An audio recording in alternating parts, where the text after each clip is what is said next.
Probably 2 minutes late, and I hate being late. So, unlike Michael, you're fashionably on time. Well, here we are live for another biddle. 2 minutes late, and I'm going to blame Matt. It's all his fault. Just saying. There's no Ryan, so apparently Das Google doesn't know what on time is or location is. Apparently. And surprisingly, no one in chat, unless I got the wrong chat out. No, I don't think you got the wrong chat out. There's nobody yet, but they'll show up. I'm sure I've just typed in. Charlie's ain't watching it, just there we go. Just come in. Yeah. It's all good. It's all good. Yeah, right, Clifford and Brennan and Colin. That is okay. I will take the verbal lashings Ryan usually gets on these. Chip. So I was chatting with Zeb on Telegram regarding installations of UEFI. Mm-hmm. Now I've noticed some. I don't know whether you would call them anomalies, but I don't normally install on my Intel NUC. I normally keep that solid, but I've been doing some recent installs. Now I know with Solus, they use, I think, Goofy Boot. Is it called Goofy Boot? Something like that. You definitely need that 512 megabyte partition to install to. Mm-hmm. Now, normally with Ubuntu, you don't need to do that. You just go to, because I'm running the NVMe, and the NVMe, you normally put it to the SDA of NVMe, which is the start of the partition or the start of the drive. Now, this time I had to do grub2 and NVMe. So now grub2 seems to work in conjunction with UEFI. Am I right in saying that? Because something seems to have changed. Whatever you do, don't ask Ike. Right. His is different to everyone else. His install is different to everyone else I know. But I've just noticed that Ubuntu is the same as Antigos now. You've got to choose grub2. So what you do is you go to that little partition, the 512 megabyte FAT32, you set that as UEFI boot, and then you have to select grub2 and the start of the disk as well. For me, it depends on how you start the live USB. If you start in UEFI, then yes, you have to tell it where the EFI partition is. But if you just start in ordinary mode, then you can just get away with installing grub. That's exactly right. Grub2, UEFI. I just do my thing that I know works, and when grub messes up, I can hit F8 on my keyboard and get a list of all of those OSs that have listed themselves in the EFI partition. So I can get to Manjaro, get to Manjaro's grub, update it, and I've got all my distros back again. I didn't think you had to choose grub when you were doing UEFI, but obviously now you have to, because I installed Antigos twice, and twice there was no media present. And and actually Ubuntu I installed 3 times. So normally if you're booting off that FAT32 partition, you have to actually delete that in gparted and just reformat it as FAT32 and leave it alone if you're not using it. Otherwise it'll pick up whatever was there before, and then it won't boot. So and what did I do with Ubuntu? I didn't do that, and then I did that, but I didn't clear the boot flags or something, and then I didn't choose the grub2. So then, because I've never had to do that in Ubuntu before, now you have to choose the grub2 and install, because I was running the 1710 and I never had to do that with 1710, I'm sure. So that's really weird. It's just I think you need to do these just to get yourself up to speed on how these things work. Yeah, but it's definitely more complicated than it used to be. I mean, it used to be you just put it in and you just go. But yeah. Oh my gosh, I was having fits the other day, and it changed something. Like with this system that I have now, rather than the motherboard with the old grub, you have it changes no matter what system you put it on, it changes the actual, there's a thing in the BIOS where it doesn't just list the drive, it lists the, say, Linux boot manager rather than the actual drive that you're booting off of. So you can actually boot off of the Linux boot manager, which will go off of the last operating system that you installed, or you can boot off of that specific drive as well. And it's very confusing instead of just being isn't simple. the Linux boot manager the one IKEA uses with Solus that's just now changed to System D's boot manager? I don't know if it's like specific to the, like, I don't know if it's specific to my system or to the motherboard or whatever, but it has it listed as a boot option. And it also has the Windows boot manager listed as a boot option. Here's a man who'll know. Yeah, chicken. Ask Alan. Le Winnebago. Hey, Joe. Yeah. How you doing? Good, man. Alan, Colin's got a question about the boot managers. Uh-oh. Alan, you use UEFI? Yes. Most times? Yeah. So do you use a FAT32 partition to install the boot manager to? Yes. In some cases, you have to manually set the flags though, because by default it's like Microsoft data flagged. But yeah. Right. Is that the ESP flag you're talking? I think it is, and boot ESP and boot. I think there's two of them. Yeah. Okay. All right. So I'm doing the right thing, and you got to choose Grub 2 as well. Yes. Do you choose Grub 2? Yes. Okay. Yeah. I thought UEFI was a manager of its own. I didn't think it had anything to do with Grub, but obviously Grub 2 works in conjunction with UEFI. Kind of. Grub 2 can handle UEFI systems and whatnot, but Grub can also handle legacy stuff as well. So UEFI comes before that stuff. UEFI just kind of is like what handles all of that, like on the system side, like closer to the hardware. That's why you can control what you're booting into from your BIOS. Okay. All right. So it's sense. Yeah. So it's Michael's in the chat, but he's not in the room. What is going on with that? How dare he? Maybe he's waiting for his mate Bob to appear. Well, Chip had a question about this processor he got, this laptop. What's he say? Got his hands on a Dell E5510 with an i5 520M and was wondering how that CPU is it worth owning? I don't know. He needs to go to that website that shows you each one. So just a minute. If I Google i7 versus i5. Isn't that like a CPU boss? Yeah, that's the one. Yeah. I can't think of the name of it though. It's like CPU. Here you go. CPU. Let me give him. If I give him this generic link, he can put in what he's currently got, and then he can put in what he's going to get, and it will show him the difference between the two processors, percentage performance-wise. So if you've got a Core i5 7600K and you've got a Core i7 7700K, the i7 is only 5% better, according to this CPU benchmark, people. Well, yeah, that's usually the case. When you get to the higher end stuff, you're looking at a thing that's not much of a difference most of the time. Yeah, but Chip wanted to know whether or not that i5 was worth getting, so we can have a look on that website. And this is an i5 from 8 years ago. So it doesn't matter about the i5 current. This is a super old i5. Yeah, but you can still pick which one it was on that website. Sure, but I'm saying like if he's saying like there's an i5 versus a Core 2 Duo, the i5 is going to be better because it's a Core 2 Duo or even older. Yeah. So if you have a Core 2 Duo and you might as well replace it, because if you have, well, I mean, if it's in a laptop, there's no reason to replace. You just replace the laptop.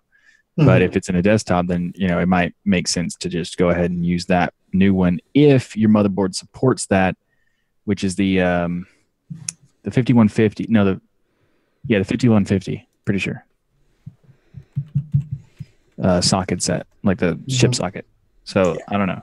It depends if your motherboard has support for it. If it does, cool, go ahead. If it doesn't, then it's definitely not worth it. Because then it wouldn't be worth buying a motherboard for that particular chip when you could just buy one that's you could buy a 3-year-old processor for like $60, $70 or something like that now. Oh, Heather's giving Ryan Jip already in chat. Yeah, so was Keegan. Did you see Keegan's comment? Or is Ryan stranded in a coffee shop on his Chromebook? Yeah, he had to put a coat hanger up to get a signal. He got a half-calf macchiato. Wow, that's hilarious. I love it when he takes heat when he's not here, because now he's got to go back and watch the whole thing to see exactly what was said. we can just spread it out, so like different sections of it will have it. Yeah, exactly. This is going to be his Antigos week, but on Chromebook. Like the other day when we blew up Telegram, pinging his name every 5 minutes with everything we could possibly think of.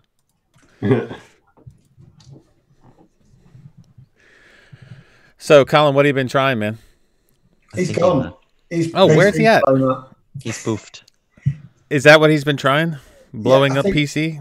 I think Ferren. I think he was on Ferren OS and it's just died on him. So he was on it when he came in here. I think so. Oh man! Oops. Yeah. Oh, there. Yeah, but yeah, he's trying to get back in. Yeah, let me get him in. Hey-o. Colin, I just asked what have you been trying, and you were gone. And he's now soundless. He probably had to reboot into something else. Oh my gosh. So, Michael, are we going to get a show next week or what? Yes. That is the plan. Okay. You heard it here. It's been recorded. It will be on YouTube. You heard it on Biddle. Exactly. And also, I didn't say maybe. I said yes. Guaranteed-ish. TM. Ish? I don't know what guaranteed-ish means. It reminds me, I saw this poster up at a KFC that has like a guaranteed money back if it's not up to your satisfaction, and then underneath it said restrictions apply. And then like right next to it said, if the manager decides otherwise, like they can just completely disregard it. So guaranteed ish. Yep. Guaranteed-ish. Exactly. But So I do plan on making one. What do you plan on making this week in Linux or what? Well, this week in Linux, and also I have a video that I'm making on Tuesday that I probably could tell you. I don't know. Anyway, I'm making over to tractor reviews. Let's hear it, dude. Okay, I'm making a couple things. One on Tuesday because I don't have a choice because I agreed to do it, and hopefully it'll work out. But the Plasma 5.12 promo video for KDE, I'm making that for them. I love and I'm going to put it on my channel as well so people know that I'm actually doing stuff. And you're not just loafing off is what you're saying. Exactly. But I also have another video I'm going to do about Hannah Montana. If only. But it's a product review for a thing that I bought that's like allowing me to distro hop without having to worry about any dual booting or multi booting or anything. Nice. So when does 5.12 come out? Tuesday. Oh boy. Time to get the distro drive ready. Somebody's distro hop. I thought you weren't going to hop at all though. look, if you install it on another drive, that's not considered hopping. No, Hopping- I guess I agree with that. technically. Hopping is on your main system that you run every day. I That's can just install- testing. Yeah, exactly. That's it. That's all it is. So was that what I was doing earlier with the four? No, Yes. yours was distro dabble. I was gonna say I was probably jumping more than Chicken here does. That's Yeah, a it little was. scary. It was like 4 in 3 hours or something like that. Ridiculous. That felt like 4 in like 10 minutes. Well, when you have like 6 USB drives that you have different, Makes it easy. Yeah. makes it easy. It's Well- a Rocco. Yeah. It's Nottish distro hopping. Nottish. Nottish.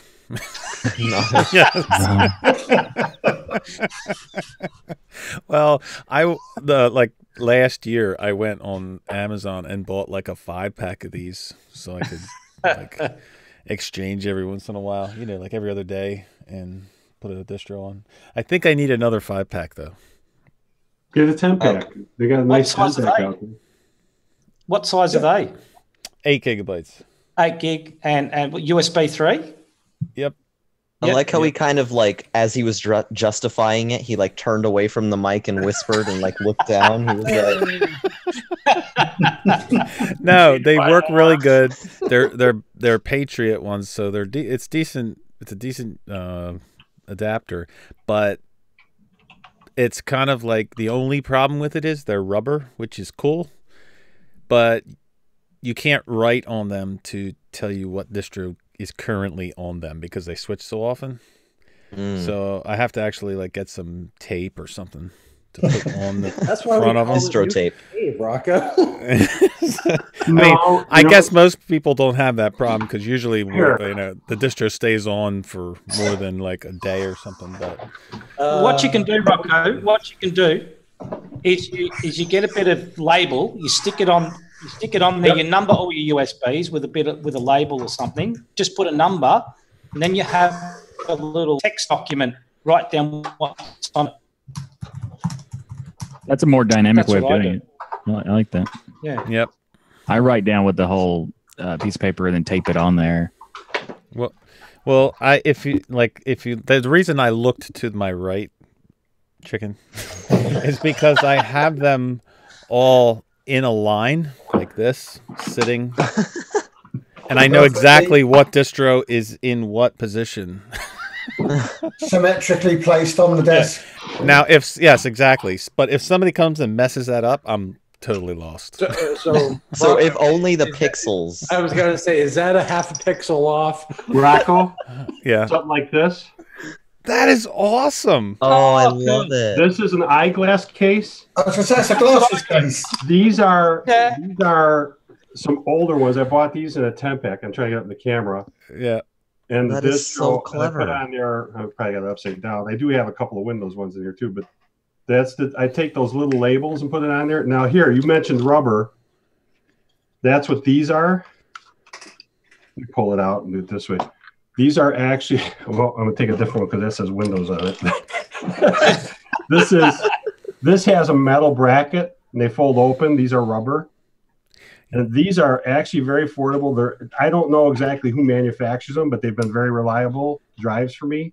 They were pretty reasonable. mm-hmm. And the nice thing is, if you get tired, you take it, you change it or whatever. These labels, they come. I don't know if you could really see them. Probably not because the lighting's bad. But you see what the label looks like. They come on sheets like this. You just peel the label off, put their label on, and you put on what distro you have, and they work really good. But yeah, it's a glass. But see, if an eyeglass case that I put them in. That is an awesome idea for that case. But if you look closely at these, or I don't know if you can tell, there's like it's not flat, so it's not really like a good place to tape anything or have a sticker. But that's why I'm saying if you go to maybe these. Yeah, well, yeah. The only reason I bought these was because they were the best 5-pack that had the best memory name. Because if you're going to rewrite them over and over and again, then Can I just ask a I'll tell question? you the truth. These are the cheapest pieces of garbage you could buy, and I've had these for 3 years, 3 years now, and I've rewritten on these so many times. I only had one of them that I actually destroyed. I tried to run 20 of those in RAID once. 20. You didn't. It really didn't turn out well. No, I bet. Just to be So, different. quick question. Why do you have multiple drives with multiple ISOs on them when it takes 3 minutes to burn an ISO? Yeah, but here's the thing, Zeb. Well, wait, let me answer this Here's the question. thing. Are you talking to me, Zeb, or Rock? Anybody? Well, the reason I had them, I had 50-something computers here, and I was putting all different types of distros on different Linux, depending on I the got one. computer. Yeah, but The peppermint. And I did the multi. I actually have a couple in here that were multi-boot too, where you have the different distros on one. Yeah. I did a 64 gig drive. I got smarter that way. But there was a time too where I would give one of these USBs. You know, there was change in these things. If somebody bought the computer, I'd give them the USB drive with it so they'd have it too. But the reality of it is when you're buying and reselling computers and you got 50 of them, whatever, to keep burning it, you talk about burning up a drive. It was easier to buy a 10-pack and just put a bunch of distros on them and then reburn them as I need them. So sorry, Rocco, but it's That's quite all right, man. I do. That's what I do. I put on my color note on my phone, and that's my contents of my USB drive. So I just number them. Some of them actually like a name on them, so I just give them a name, and I just put down what's on it. 0798687. Hang on, put it back. I nearly had your phone number then. Sorry. Well, there used to be a time when I would label them. I would code the labels. I would have blue for 64-bit, and I'd have orange for 32-bit, and so this way all I do is pull them up, and then I would look at what distro was on there. Well, the reason that I have a couple is because, like, I'm always okay. So when I was trying to find out which distro I was going to hop to before I came to Ubuntu Mate, I had to try, Arch Merge, GNOME. There was Pop OS. There was KDE Neon.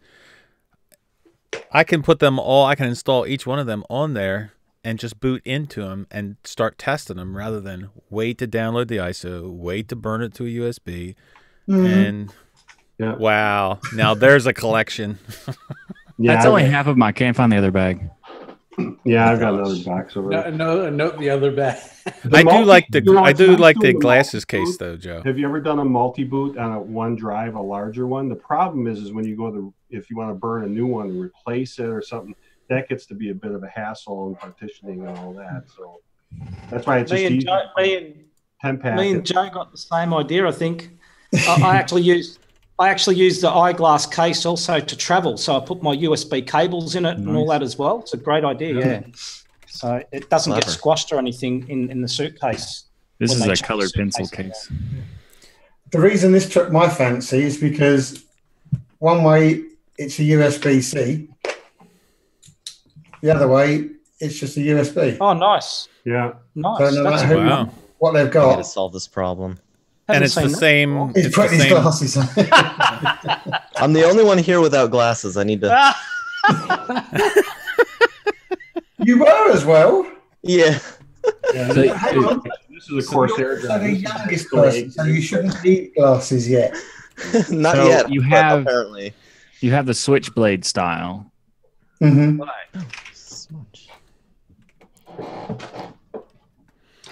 Wow. Oh my goodness. That's where it's fancy. Nice. Oh man, the guys in the bragging who's got See if we can find more. There's at least like 10 other ones I can't find. How many USBs do you have, dude? I have. Well, Zeb was like, "How many do you need?" I was like, "As many as you can hold." That's the answer. You must have a USB shelf, have you, Rocco? You got a USB shelf? No, like I said, I seriously line them up. I have a couple older ones, but they kind of. One of those. That's actually my biggest drive in its smallest size. That's right. Same with mine. Is that 64? Yeah, 64 gig. Yep. Yeah, same with mine. Yeah. Now, is that a SanDisk? That is tiny. That's a SanDisk. I had a SanDisk. friend the other day, and he brought his laptop round. It was a notebook, and he had a drive in that size that you've just shown. Here, wait. I got to look to see what the name is. He said it was a terabyte. Yeah, they've got. And I'm like, no way, Jose. I wonder how much that like costs. $100 and something. Yeah, the these largest are drive that I have is I thought the 256 biggest you gigs. could get was 512 at the moment. Who's doing terabyte USB drives? Kingston. Terabyte, yeah. Yeah, Kingston. China, and they're really 128s. I have 3 256 gig drives from SanDisk. Yeah, SanDisk is probably one of the biggest. I didn't know you could get a terabyte. It's crazy. They get like sometimes if you run them like really hard, they get like super hot. I actually I had a friend who had one, and I tried to I just ran like really large write operations to it for almost an hour. He said I could do this, by the way. I wasn't just destroying his drive. And like it actually got so hot I wasn't able to touch it. I got permission, yeah. But it gets so hot. It actually hurts to touch. They do. This is what the dongles are good for, because, and I've talked about this before, this got MX17 on it, because at least if you got a laptop, it's not sticking out. You don't have to worry about breaking it off. You know, it's just nice and it's out of the way. That's why I wanted something so small. Yeah, is that an Inspiron? Yeah, this is the one I talked about that I bought on sale. It was a $400 computer. I got it for $329, and then on top of that. But it's I love those things. 8 gig i3. You know, I replaced the. It looks like the DVD drive is still in there, but it's actually a caddy. I pulled the DVD drive out an hour after I got it, and I ordered a caddy for it, put an SSD in there, and I put the cover back on, and so that actually has my Peppermint on it, and then the 1 terabyte that's in here still has. I actually reloaded Windows to get all the bloatware off, but then I'm going to partition it down and put more distros on the terabyte. You know, so this way, if I want to keep Windows, if I ever, for whatever reason, decide to sell it or give it to a family member, or whatever, all I got to do is eliminate the Linux partitions and expand it, and then I've got the Windows and it's back to original configuration. You know, that is awesome. All you guys who keep finding these bargains, I just go impulse buying and just pick the first thing that looks shiny. Patience is a virtue when it comes to this. It was actually around the holidays, and the cheapest I had seen it at one time was, I think, $349 or $350, and then all of a sudden, I here's another tip. Do coupon searching for it, like, you know, you might find Retail Me Not or something like that, believe it or not. And I stumbled across a coupon. It was the cheapest, and that was the only time I seen it that cheap, at $329. Of course, I had to pay. I said shipping. I misspoke. It was tax. But $348 for a touchscreen, 8 gigabyte memory, and terabyte drive. That isn't too terribly bad. i3, pretty you know, decent, and it runs well. I'm not going to tell you how much I paid for that tonight. Then is that an? Oh wow. Is that an Omen? I was going to say, is that an Omen? No, it's a Lenovo.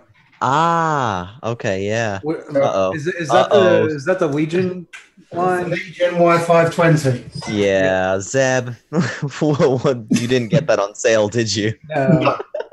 No. Zeb, is that the one with the 1050 or the 1060 start? That's got the 1050 card in it. Nice. And an i7 7700 HQ or something.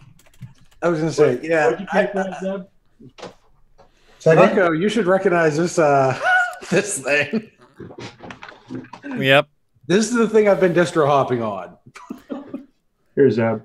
Matt likes to pick the most ridiculous pieces of hardware ever and buy them. This thing is a 21:9 Ultrabook.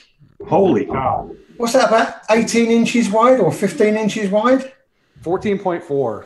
14.4 wide. Wow. This thing is as large as my 17-inch, like, diameter-wise. Wow. Hey, Michael. That is such a weird laptop. He loves buying weird laptops. That's when you got just to say weird. I love it. You can share a screen. I was the first to admit, I love oddball tech like that. 3 months ago, and she still has yet to turn it on. It's been sitting in the closet. Oh, man. Wow. And then this one I bought. This is a Alienware 14-inch. This was, I paid 18 something. There's a story behind it, but it was a $2,400 laptop, and that sits in the closet too, or a cabinet. What? Rocco, think of all the distro hopping you could do with those laptops. No kidding. And this Alienware's got an i7 in it, 16 gigs of RAM, SSD, all that crap. It's like, why aren't you using it? Well, why is this in the closet? The reality is, when I bought this, and I don't even remember the exact age of it now, but I bought it when I was a contractor, and I wanted to be able to bring up my plan design software in my truck and stuff like that. CAD and stuff. And I really haven't had that much of a use for it anymore. I keep it more as a backup for my machines, because if my business machine ever takes a dump, or if I want to be able to get into my books right away or whatever, I've got a backup for that. That's the only reason I'm kind of hanging on to it right now, is just for a backup. But yeah, it's kind of a sin to have it sitting there doing nothing. I mean, it's a really nice system. You know, the keyboard. Is that an 8-track player, Rocco? No, this is a ThinkPad. And I was trying to see what exact model it is. Anyway, remember in the Destination Linux episode, the beginning of it, where it started like a siren going off? Mm-hmm. Yeah, well, I had taken this off of the cord, and within like 3 minutes of it being off of the outlet cord, all of a sudden, right in the episode, it starts going off like crazy. It's hilarious. So that's why you need a Chromebook. What did you pay for your? Yes. You said I don't want to know. What did you pay for the one that's sitting there that you just showed us? No, that was a gift from John in the Telegram group. Oh. Nice. So, yep, it was pretty awesome of him to do that. But like cool. I said, it was. Well, I'm trying to record the show, and all of a sudden, boop, boop, boop. And like I said, I only had it off the charger for like 3 minutes. Like, wow. Yeah, it sounds like that Lenovo needs a new battery. Yeah, it does. Well, I've got When the batteries go, they go. I've got this Intel NUC Skull Canyon, this one here. That's my main one. But I don't talk on Zoom with you guys on that, because I bought this splitter, right, and it's meant to do the this headphone here, mic and headphone. Hold on, work. Colin. So I don't know if anybody's. You cut out.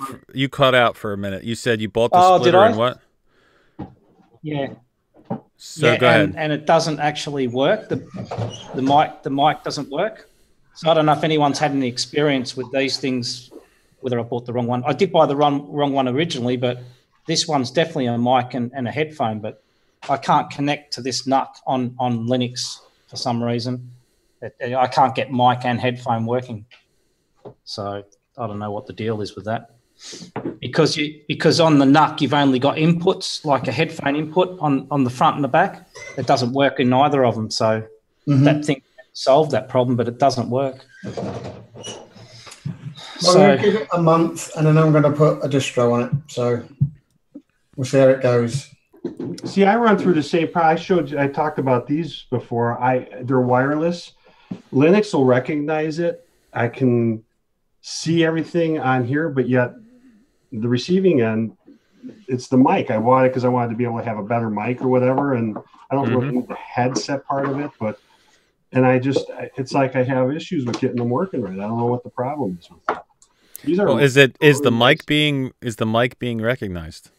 Yeah, it shows it in there. It shows it pops up as in the Bluetooth right away and stuff. I had to buy a Bluetooth adapter. Everything shows up in here, but yet and I could see if I talk, it looks like it's but yet the person on the other end, like if I try to do a hangout, it just they can't hear it. And I don't know what's going on with it. Well, why don't you try switching it right like now? Like try it in Zoom. Go for it. I'm going to figure. Pete. Hi, Pete. Hey, Pete. You could also try getting a Rock Band mic. Could. Yeah, I need to think about that. USB.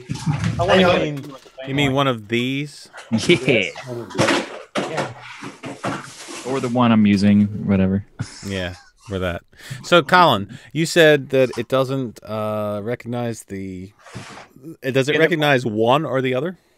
I went to the Skull. There was a little thing for the NUC on site on a website, and it says take each individual out. So the actual headphone sound out works, but the microphone sound in doesn't work, and it doesn't even show up. So, yeah, but I didn't think. I mean, maybe I'm wrong, but I thought that you had to have two individual plugs.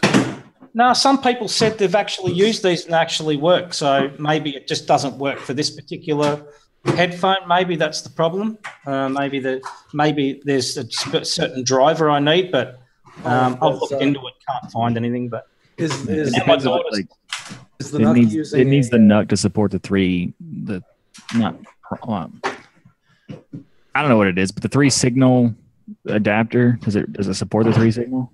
Yeah, apparently it's supposed to. It is supposed to support, like when you plug this into the headphone, one of those ports is meant to support the splitter, and people said they've been successful in doing that, but not for me. I think I'll get myself another desktop. I think I've this one's not flexible enough. So sounds like a good excuse. Yeah. Exactly. Well, my daughter also wants to play games online and with friends. She was going to buy a desktop. I said, no, you have this thing here. It should play games fine. It's a pretty powerful CPU. It's a 6770 i7. So it should play most games, I reckon. So I'll put, unfortunately, I have to put Windows on there. Poor thing won't last as long as it was going to, but, and I'll give that to her and buy myself a desktop. And then I can put all these hard drives in there and boot from whatever I want. Exactly. Actually, I'll do what Michael's done. I'll buy that thing that you bought, Michael, that multiple. Because he keeps promising to put the link up and never does. I did put the link up. What are you talking about? Put a link up. Did you? When? Yeah. Did I That was miss a it? while ago. Yeah. Yeah, that was a while You ago. put it up because it's an Amazon affiliate link. Absolutely, I did that. Of course he did. Well, Rocco, to answer your question, I just looked in Zoom. I could see in my Pulse Audio, I could see it being recognized there, and I switched over to it on the input for it says monitor of E7, which maybe that's not working. But yet if I look in Zoom, it shows the headset, the speaker, but no mic. And this is supposed to have a mic built in. So I don't know unless maybe there's something wrong with the headset. You don't talk out your ears, mate. Where's it going to pick the mic up from? They have them hidden in the side here. There's a mic that's hit. There are some that actually have a mic that tucks in and pulls out too. But this one's supposed to be, there's a little, if you look, there's like, I don't remember which side it is, but there's like a little opening that's supposed to be the microphone. Yeah, that's the same with one of mine. I've got too, this Jabra. Wow. But right now you're picking me up through here. Huh? How does it get the voice from up here then? Or is it traveling through your... It somehow it picks it up. It's no different than me talking now, and the webcam speaker's picking it up over here because that's what you're hearing me from now. Behind your ear. That's really. It's probably omnidirectional, so it's just trying to pick up any. Does it have Does it have noise cancellation, or do you have like any? This does have noise cancellation too. Yeah. Well, then I have no idea. Wow. I was going to say it could be using both. like the bunk induction stuff or whatever. Yeah. But it doesn't work when you switch to it in Zoom, right? No. It's not showing up in here, and I don't know why. Have you got it set to built-in audio? Sometimes you got to change to built-in audio sometimes for some of those things. Yeah, I mean, well, some of them are different. What happens if you make that mic the default in your system, Joe? Well, that thing, it's not. I see when I look at built-in audio, the webcam is listed. But when I get down to this, it shows monitor of, this is called an E7. So I don't know if maybe it's not actually picking it up as a microphone. I don't know. You had some feedback then, so it might be. Yeah, I changed it to built-in audio, so I don't know if it changed, because I probably sound the same to you though, right? Because it's probably still the webcam. Yeah, pretty much seems. So I'm disappointed because they're very comfortable and all that. And I mean, the sound is impeccable, but I've listened to playbacks of the show of myself on here, and it just sounds humbly or muffled, and I don't like that. So I might have to get one of your little fancy mics there, I guess. I just didn't want one more thing on the desk. Yeah, well, you know what it is? It's the how far your mic is away from you, because I could actually put this Yeti like way away from me, and you could still probably hear me, but you would still have that big, like echoey room sound. But the closer that you get to the mic, the less you have to talk louder, and the better it sounds. So yeah, and also you get a good mic arm, and you don't have to worry about like it's in your way, because I could just move this out of the way. Yeah, and Rocco's is a better mic arm, but. Still, I've just got mine on the desk now. Yeah. Well, I was looking at that, Zeb. They have a mic boom for that as well. It must be the stand that's really, really heavy then, because I'm not thinking this can go on a boom. It must be the metal base. No, you would unscrew that and just take the top bit off. Yeah. Yeah, the base unscrewed. But when I looked at that link, and when I looked it up and looked on Amazon, they had the boom stand right with it. Oh, nice. And you could just like position it wherever you wanted to. Okay, I mean, you could probably make it work with any microphone. Most mic stands will work with any microphone. Like a lot of people said that the Snowball wouldn't work with certain like mic arms, but if you take a piece off of the Snowball and you take a piece off of this particular mic arm, people said it wouldn't work. You just take one piece off, take another piece off the Snowball, and then they hook together that way. Right. So, like, the only thing almost always do. The only thing I found with the mic arms is that you got to get one that's strong enough for however weight your mic is, because like the Blue Yeti is a really heavy mic, and if you don't have a decent arm, it's never going to stay where you want it to stay. Right. So I don't know how heavy that mic is, Zeb, but you know, the one that they had suggested you get, there was all kinds of reviews saying that it stayed in position for the first like week. And then it no longer stayed in position because of the weight of the Blue Yeti. Yeah. This is what I like about this. It's not in picture, yet I'm hoping it's picking up my voice well enough. Yeah, it's picking it up fine, but you can tell that your microphone is far away. Yeah. No, I gotcha, yeah. Now, the only other thing that you can't tell with this, because it's got no instructions on it, it's meant to have 4 wave patterns that picks up the sound. But they don't give you like 1, 2, 3, 4. They just tell you there's 4 of them, and I've no idea whether this is the front-facing one or this side-facing one or the figure of 8. So it has omnidirectional and dynamic. Is that what it is? Yeah, it's like the cardioid stuff for right. So on the back of the Yeti there, you have 4 settings to go with.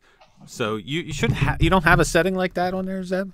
Yeah, there's 4, but they're not numbered. They're not named. So do they have an icon? They have an icon. Nothing. It's just nothing. It just tells you that there's 4 of them. So that's helpful. That's really good. I've just moved the microphone to the 4th one. Now I don't know if you can tell any difference with the sound. Not really. No. So if I now move it to the 2nd one, now we're on the click number 2. Yeah. What about 3? Sound? No. And now we go to the... Oh, that's different. Yeah, that's the omnidirectional one there. That's the full room one. Yeah. Oh, that's the full room one, so that's no good. Nope. Okay, so we'll come back to what I thought was the best one, and this seems to be the bassist and one that picks up the voice the best. I think this is the directional one. I agree. This is the better one. Yeah. Yep. So the only thing that I would need to do is get this on a little box in front of me, and then if I had it there, then that's going to sound better, is it? It depends on where the mic is. Like the Yeti doesn't get the sound from up top; it gets it from the side, from the front. Yeah, it gets it from these things here. From these things here. Yeah. Yeah, I don't know where that one is, but no idea either. It doesn't give you any instructions, so I've just moved it slightly. Whether that makes what mic is that? Say again. What mic is that? An Auna M Studio. Okay. So I've now moved it so it's more upright. Does that make a better sound? Slightly, but it's hard to tell. Really. But then I'm talking into the back of the mic. So should I be talking? I've just completely turned it around now. So I'm now talking into the front of the mic. Kind of sounds the same. Yeah, so it must be omnidirectional, but I don't know. That was the only thing that was frustrating, and no manual to say which bit was which. But hey, that'll do. Yep. The other thing, I was flapping around up here somewhere doing all sorts of weird things. I got like that. So you have to look the manual up online, is it? Say again? You have to look the manual up online, is it? If you can find it. I haven't been able to find it. So. Oh, is that right? Okay, fair enough. You probably couldn't see it, but next to this label, I'm thinking that might be the mic. There's a little opening there because the other side is a charge port. Yeah. On the other side, it's kind of hard to see with the lighting in here, but anyway. But even when I looked up on here, because I thought, okay, did I accidentally buy just a headphone? But no, I looked at the one I have, and it's listed as a Bluetooth headphone with built-in mic. And looking at the directions or the instructions that came with it, they don't really specify much in here on how to. That's a trend tonight. No instructions. Yeah. Seems to be the way people do things these days. Just get online and look at the instructions online. Oh, hey, who decided to join into the chat? Maybe he'll show up into the room now. I mean, the one that's watching babies? Is that one DOS Google? One DOS Google? Right. Well, he's got an excuse like always. Mm-hmm. Ryan, kind of like you did with that Interrogos challenge. Ryan, we've been talking about you like constantly, so you'll have to watch the whole episode to get every bit of it. Okay.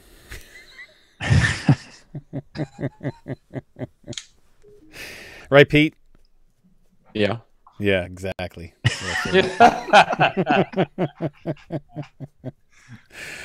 Oh man. So, are you going to get a mic, Boom? Zeb? Your microphone. We're not hearing you now, dude.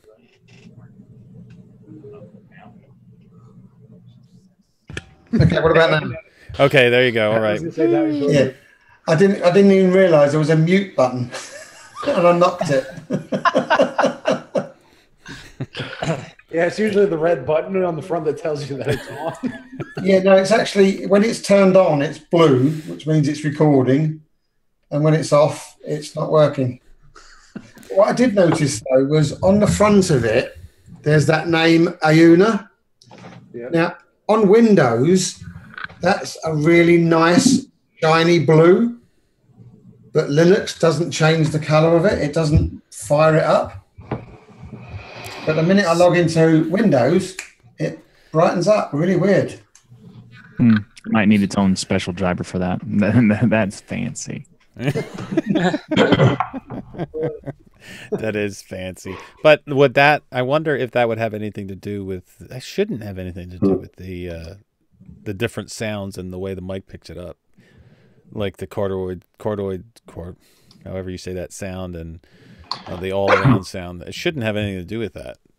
I wouldn't have thought so, but it was just a pretty effect, and it's not working on Linux, so there you go. Doesn't matter as long as you can hear me. Yeah, that's right. Mic works. And I'm not shouting because it's 3:30 and my family's asleep. Yeah.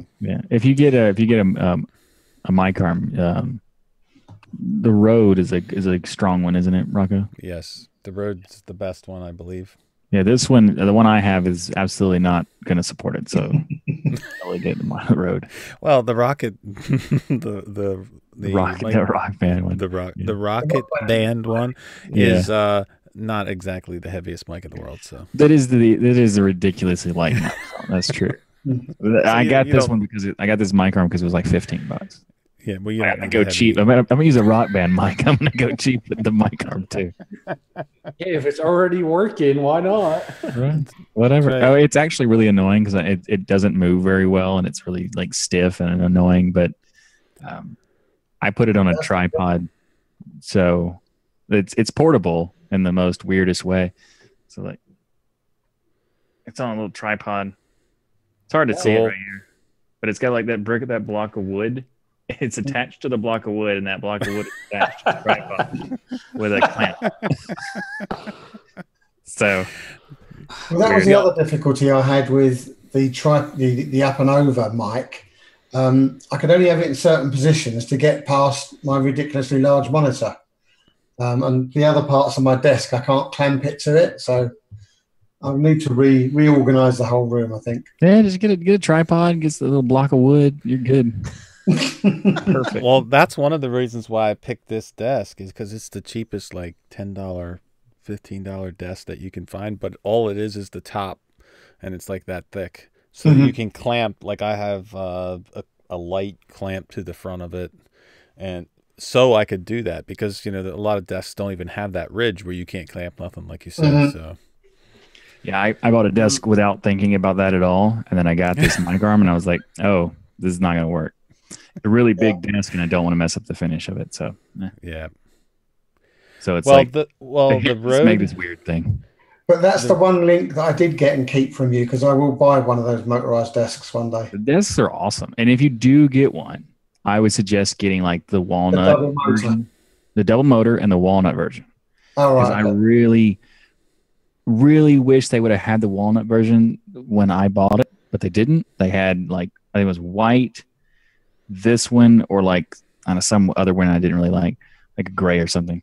And then they brought the walnut version out. And by the way, the new one, walnut version, is cheaper, even with all the customizations I got, including shipping, and it's still cheaper than what I paid. Thanks. Did you say it's about $550? It was $550 for me. It is no longer $550. It's like $530 with shipping, with all the configurations I did, and the walnut version, and it comes within like a week, where I waited a month. Well, I might have to wait a month because I'm in the UK. Let's not forget. I have no idea about that one. But it's like the shipping was like $50, and like it's still ridiculously cheap when I got it. Like it still saved me like $800 from comparison. All the other ones I've seen have been about $1,500. Yeah, and they have the same features. They have this like the whole like preset automated thing. Like that is amazing. Like the one where you have to hold it down.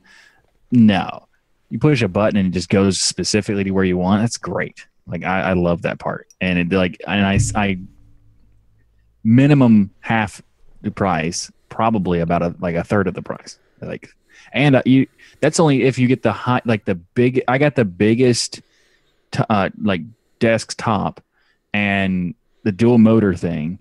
If you just got the regular one, it's like $300. So like that's definitely worth it. But I wish I didn't get the black one. I wish they had a walnut one at the time, because for two reasons. It looks nice. So, okay, three reasons. It looks nice as one. It doesn't catch dust so ridiculously. Like, I mean, it'll catch it, of course, but I wouldn't have to see it all the time. So I got a black desk, and it's everywhere. So I clean it. That's the stuff that my wife moans about when she comes in. Yeah, but it's one thing to have the dust somewhere you don't normally see it, but it's in front of your face all the time, and it's because it's black, it just pops. It's like the worst thing is like, and I clean it up like all the time, and like some parts I'll miss, and I was like, well, I missed that one this week, so like it's like even super coated on the next thing. But the third reason is that it would look really good for photos and YouTube videos. You put stuff on top of it. It's like, ooh, that's nice. Yep. But a black laptop on a black desktop doesn't look that good. Yeah, that. Any bails? How you making out, Joe? No, we don't hear nothing. Nope. I can't hear nothing. I'm assuming you can hear us. Blink twice for yes, once for no.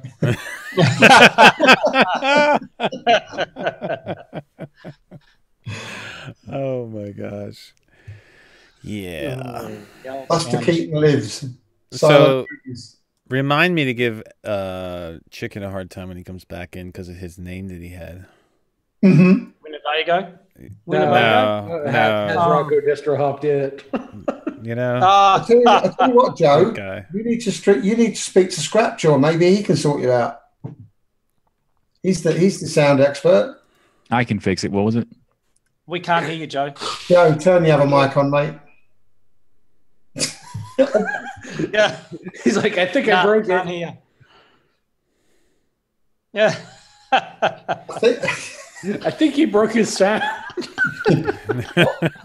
What's that guy's name? Marcel Marceau, is it? We've got a rename coming up for Joe. No, I'm not going to do it to Joe tonight. I'll save that for Ryan.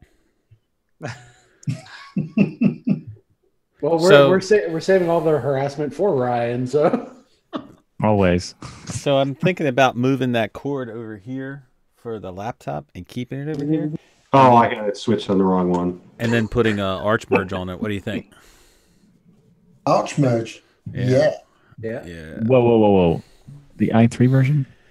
Well, arch merge has i3, XFCE, and OpenBox on it, so I got switched back and forth. Oh, that's fancy. And look at you being all fancy. Just Did make you sure you find don't out unplug it until it goes. 3 years of his i3 work? Well, look, I booted into ArchMerge and it was absolutely beautiful. And other than the i3 part. Well, no, I'm not. I'm just talking the XFCE part too. Right. Like it was absolutely beautiful, and I would love to run it. I just can't. Arch, no. Yeah, I just can't go with Arch right now. I mean, it's the main system. You know what I mean? If I had another one, that'd be fine. And for that laptop, it'd be perfect because it's not important enough to worry about. So if something happens to that, no big deal. Goes back in the drawer for a week. Yeah. So I get another distro on it. What's the deal with these distros like ArchMerge, for example? Are they still cutting edge when it comes to updates on that system? I mean, is it the same as Arch? It could break at any time. What's the deal with that?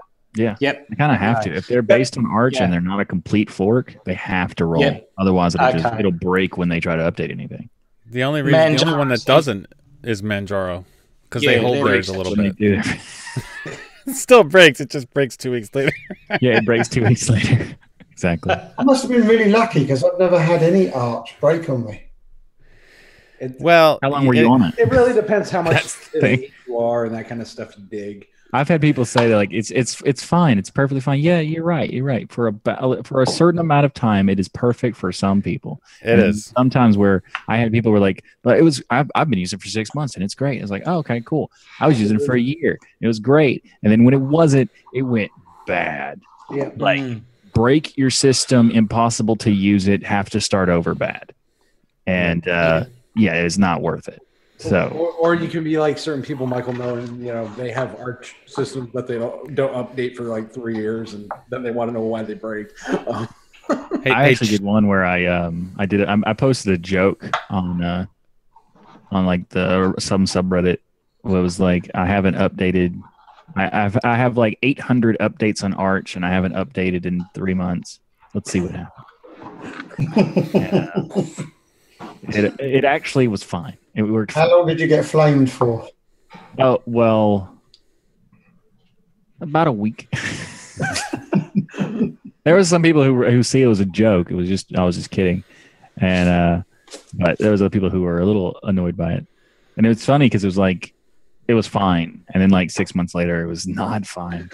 6 months later, it was bad. I didn't bother posting. When I posted the meme, it was like, it's just a joke. It was fine. Like, I'm telling you what I was thinking at the time. I've already done it. It's fine. When it went broken, I was like, hey, I'm not posting this. they would not be appreciative. Well, it's not just... Go ahead, Colin. He's coming. I'm normally on Antigos when I'm talking here, and mine just crashed before, which is the first time that's ever happened. So Zoom just crashed out big time. So I'm now on KDE Neon. So that's the first. That must have been an update and something's gone wrong. So they're the little things that do happen on an Arch-based distro sometimes. Mm-hmm. Yeah, well, that's what I was going to say, because it doesn't necessarily have to be a break that breaks the whole system and you can't boot into it. It's the little things that, this program just stops working. Or this happens and it just causes a glitch here. Or a dependency rolls too fast for something else and breaks that other thing. Yeah. Problem that I've had was with... Wait, chicken. Oh. I got a problem with your name, dude. Uh-oh. Rocco finally noticed. He's paying attention a lot more now. He knows. Anyway, go ahead. Was with Kden Live. Everything was working except for one part of it, and that was rendering with VP8 and VP9. And that was because the VP8, VP9 codecs were one step behind what Kden Live was requesting. Mm-hmm. Absolutely. Yep. And a lot of these that things... not that bad. I mean, you can deal with that. Like, yeah, where it just, things break. And I've had times where I was messing with the system, and it was just it was super annoying. Where I updated my graphics drivers for NVIDIA, and the kernel's also ready to update, but the NVIDIA drivers were updated first instead of the kernel, which broke everything. Oh. So I had to revert the NVIDIA drivers and then update the kernel first, then update the NVIDIA drivers.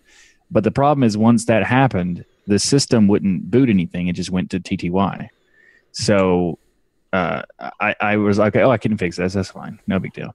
Then I got a message on Telegram. It's like, hey, did your system boot to like a black screen? I was like, do you have NVIDIA graphics? Like, yes. Like, oh, here's what happened. Uh-oh. Your kernel and your drivers. Yeah. So it's like, it's that kind of thing is like, if it's me or someone at a level of, using Arch for years or even working on Arch stuff, not a big deal. But when people like suggest Manjaro for people to use, like, you're a beginner, you should use Manjaro. No. Stop it. Oh, no. Yeah. You don't put them on any rolling distro. I'm sorry. Like, that's bad. Well, I was using after listening to EB about Elementary, I thought I'd go during the week, and I was on there for a few days. And a lot more improved than what it used to be, but I was using code. And every time I used the snip tool, my video clip on the right-hand side of the snip would disappear. So I had to, and I was committed to this video and editing it. So I had to save constantly because it kept doing that. I had to close it, open it back up, save, and then it would do Oh, no. Do it again. And I said, I'm done with this. I'm going somewhere else. Looks like So I don't know. I'm not blaming Elementary for that. I think there must. I did install the PPA version of KDN Live because the version pose was a lot earlier. So I don't know which. Yeah, you whether should have the used version the was. Pretty much always. Yeah, but then it's some. Where's my video gone? App image. You got to go. Very apt right now. It's like searching for, where's my video from app image gone? It's like no, the app image will use your home folder just like any other version of KDN Live. Yeah. You need to pedal faster. Not Yeah, the app image uses uses the regular system. No, it wasn't. Not in the last one I used. App image is just all settings, all stored data in an app image goes to your home folder like normal. That's the entire development purpose of app image. I saved the videos, but it went to somewhere else. It went to some place. I can't remember where it was now. But was it an app image or not? Or was it a snap? Yeah, it might have been a snap. Yeah, the snap actually has a problem where it saves it in its own thing. Oh, yeah. Has KDN Live got an app image, have they? Yes. That's their default. The default package they release is an app image now. They used to do a snap and an app image, and they're like, meh, app image. A snap image. Yeah, mine was definitely a snap. That's why I was getting lost. Yeah, all right, okay. Yeah, the snap was built in a way that wasn't really available. Like, there's this new thing called the classic snap that allows you to use very similar home folder structures and stuff, so you can output and save to the folders like the normal way, rather than having to do like its own mount thing. So like that is an improvement that it's solved a lot of problems, but it's doesn't have confinement, so it's not that good. But the app images are always built to do the home folder structure. Yeah, okay, I have to which also doesn't have confinement, but whatever. You've done it now, Michael. Tony Simmons has just fallen asleep. He's already fallen asleep. That's why I took the opportunity.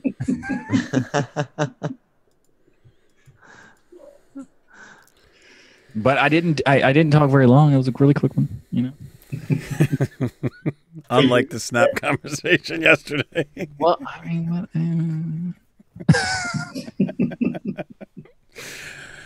yeah, well, okay. So anyway, like I was saying, that's the reason why I can't run Arch Merge on this one, and I want to run Arch Merge because I think it's really, really good. So yeah. I mean, Arch is great. It's just it has so many good benefits, and it also has like so many headaches. Like everything, it's pros and cons. Yeah, but I think that has a little bit more cons than like normal. Like if you stay on an Ubuntu-based distro, you have less cons than you do if you stay on an Arch-based distro. Absolutely. Yeah. Especially if you're not familiar with fixing things on Arch. Also, less hassle too. I mean, I wouldn't consider myself like a guru or anything, but like I've used Linux for I don't even know, like maybe even like almost 2 decades essentially. But there's a situation where at some point you just like, I don't care to just mess with everything all the time. Yes. So like I'm using an Ubuntu based distro right now, and I've had the same install for almost 2 years, and I am super happy with not having to mess with stuff. Like, how do you do that all the time? But now it's like, meh. How do you do that? The same install for 2 years. Yeah. Holy I was mackerel. going to say, Rocco, you should be finding out about staying on the same distro. That is totally foreign to me, dude. Well, almost 2 years. I mean, there was also this thing where I didn't do videos for about a year or so. So that kind of helped.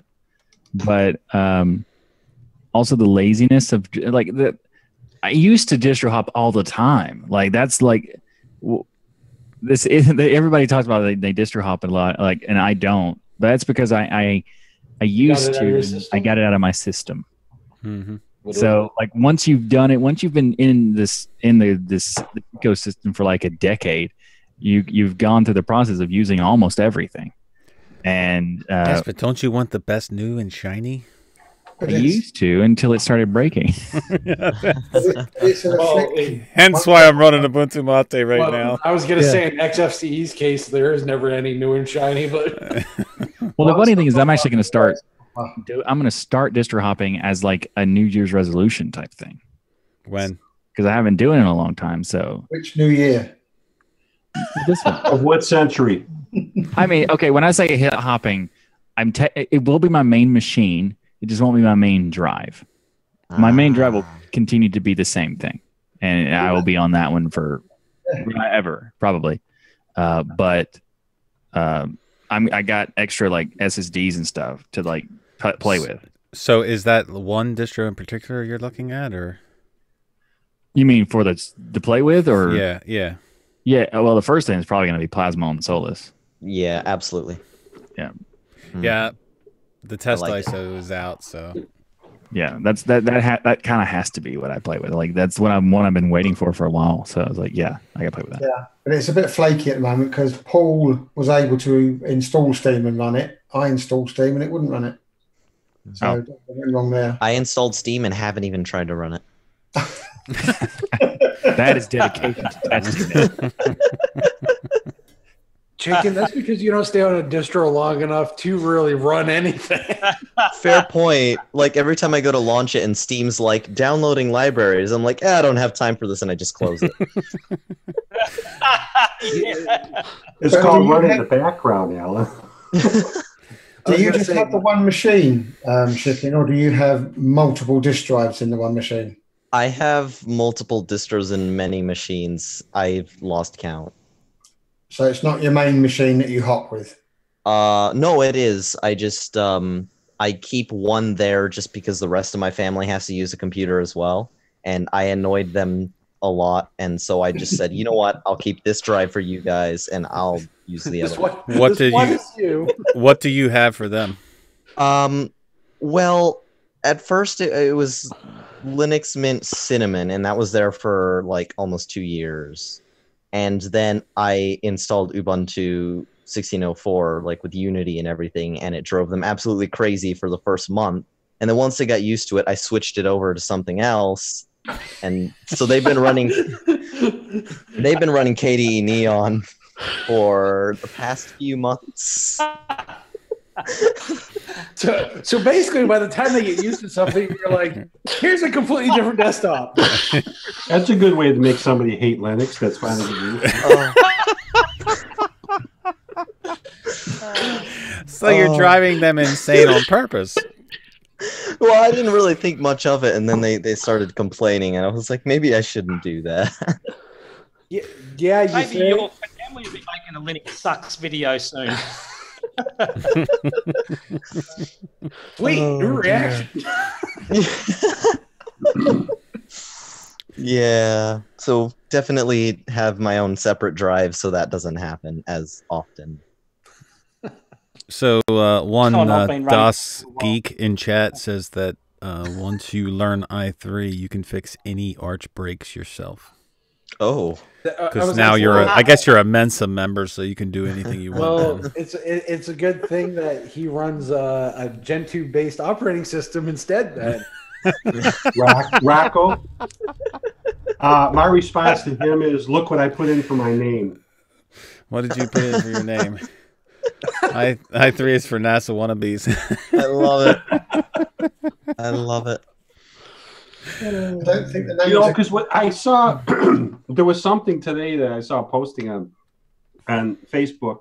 It's a Linux users group, and they had a posting of a screenshot of i3. And the first thing that came to mind was looking at NASA when it had all the windows open and all that. Like, it's accurate. I don't know. So I guess you do have to be a higher intelligence, right?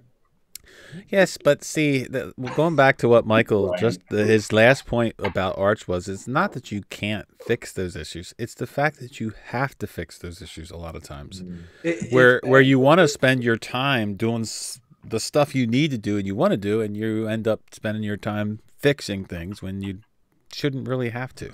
So, I think a lot of us are getting to the point now where we just want to install a distro and get stuff done. I'm definitely there. Yeah. I'm not there. Well, you got to know you're not there, chicken. I enjoy the setup too much. Will it work as well as the last one? Yeah, I enjoy that part. I don't know. I'm too used to like having my system be the same thing, and just I boot it into it, and it's like it's what I set up, and I also modify my system to a point of like ridiculous depth that when I don't have all that stuff, it really irritates me. So you so switching desktops is not a big problem. It's switching OSs. Switching anything, honestly. Like if I hop to anything, and I even if I switch from plasma to plasma, I change plasma so much that it's not the same at all. Like I have a plasma core system. It doesn't look like plasma. It doesn't run like plasma. Like I have so much custom stuff. It's like, meh. I even have like custom shortcuts for workspace switching and stuff. So like, not really. It's so. And as soon as I switch, it's just irritation. Yeah. I think the best way to somehow reduce distro hopping is to have. I think there's a few distros out there: Ubuntu Mate, Ubuntu, and Theron OS. They all have configuration savings. Yeah, and they have different menus and stuff where you can change your desktop up a bit if you like something a bit different.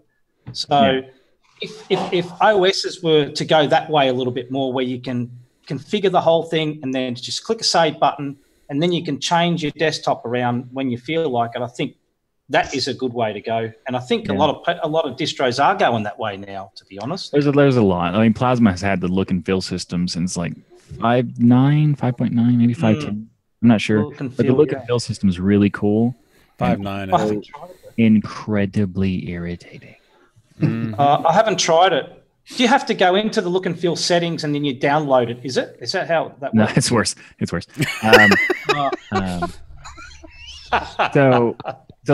So here's the funny thing is I was looking into like how I was looking for documentation of how to build my own look and feel theme. And the only documentation I could find was Rocco's video about how to build a look and feel theme. I actually liked the video because it made it easier for me to figure out like quickly how it works. But the fact that's the only documentation is really annoying. The KDE team who built it didn't make one. It's like you go into the list of their wiki page of like how to use it and like what different aspects of these things are. There's one I found that was like some icon, as like IC icon, the like IC dash icon or something, and they don't tell you what that means. I don't even know I don't know what it is. And I asked one of the KDE developers I know, they were like, I don't know what that is.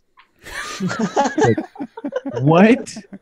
Like why are they making these things that they don't even tell you? They don't even tell you people in the same team. Like it's weird. So jump into their wiki and put Rocco's video in there.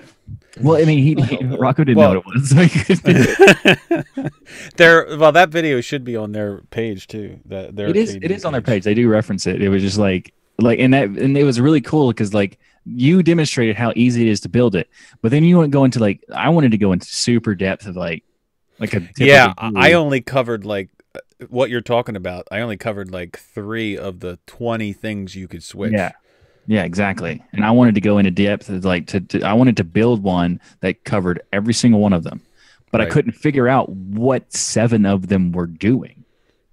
And like, I hate the fact that they're individually separate on their KDE store. So you have to upload each individual piece, and then the look and feel thing pulls them all down, and you have to do it through that. Yep. I thought you actually tweaked the desktop and then you upload your theme to there. It's not that simple, is it? Well, no. What happens is you have the look and theme, and you say you tweak your settings. Okay, you'll save the settings, but if you want that specific wallpaper that you have in there, now you have to upload that separate. And if you want the icon set, now you have to upload that separate. So you'll get the same settings, but it won't look exactly the same. It won't look exactly the same unless you link every single item, and that's what he's talking about. And you can't like have a stored thing where everything's stored individually in this one package. It has to go to the store thing, and it's so irritating. Like the Mate thing, it's just like it stores all the settings in one little package, and then you it's called modular. Modular, that's the word. That's modularity is fantastic, but sometimes they go too far. Sometimes, like the look and feel theme system is cool. I like it. I hope they make it better, but right now it's just painful. I mean, it doesn't even really Ubuntu Mate, when I was going to say, so it's kind of like tweaking that, saving that, sometimes things just go a little bit wayward on Ubuntu Mate too when it comes to the docs and all that. They just go, I think you need to restart or something just to refresh everything, because if you mess around with it too much, things get a bit messed up. Yeah. Have you noticed that, Rocco? Yeah. Yeah. If you mess around with it too much, it gets all hairy. Yep. Yeah. Speaking of that, I had an issue the other day where all of a sudden I couldn't play any YouTube videos. It kept saying it was missing the HTML5 and some other. So I went in and I had to go to the recovery mode in the kernel and just did a check for broken files and refresh stuff, whatever, and boom, it came right back.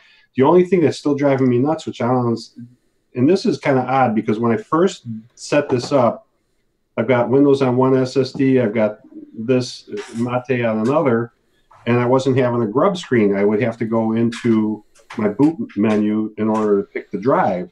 And then all of a sudden, one day, I decided to, just run a diagnostics on it. Next thing I know, the grub showed up, whatever. Now, all of a sudden, instead of my 20-second boot time, it's almost a minute. Ooh. So I don't know what changed there.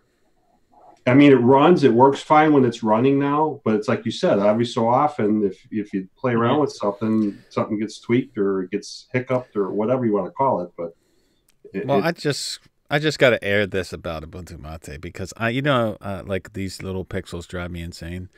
How come it is like on the Mutiny desktop layout that they have that the icon for the menu is like 10 pixels lower? Exactly. Than the actual dock of all the icons? I mean, that is something that drives me insane. Yeah. I mean, like, wait, you make this look exactly like Unity, and then you don't see that the main icon of the menu is like way lower than the pixel size of the icons in the rest of the dock. Yep. That's enough to drive me insane. I mean, I love Ubuntu Mate. Don't get me wrong, but really, I think the thing that really bugged me about the Mutiny layout is like the alignment of icons. So like when you add or switch or move any of them, like it doesn't have like a snapped alignment. It does like freeform, right. And it drives me insane. Like I cannot do that.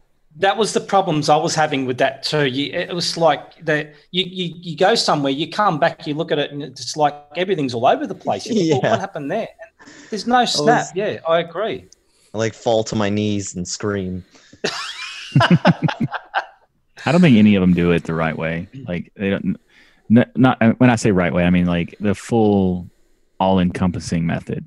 Like here's the thing about Plasma that I love. It is all stored in files. That way it's all 100% bash scriptable. So I can save all the settings and all the images and all the things I do and the custom shortcuts. And then just like every time I reinstall Plasma, I can just put them all back. That's, and ridiculously absurd to have to do to build that out, but you can. That's cool. But even the ones that have really good structures, like Ubuntu Mate has the interface switcher.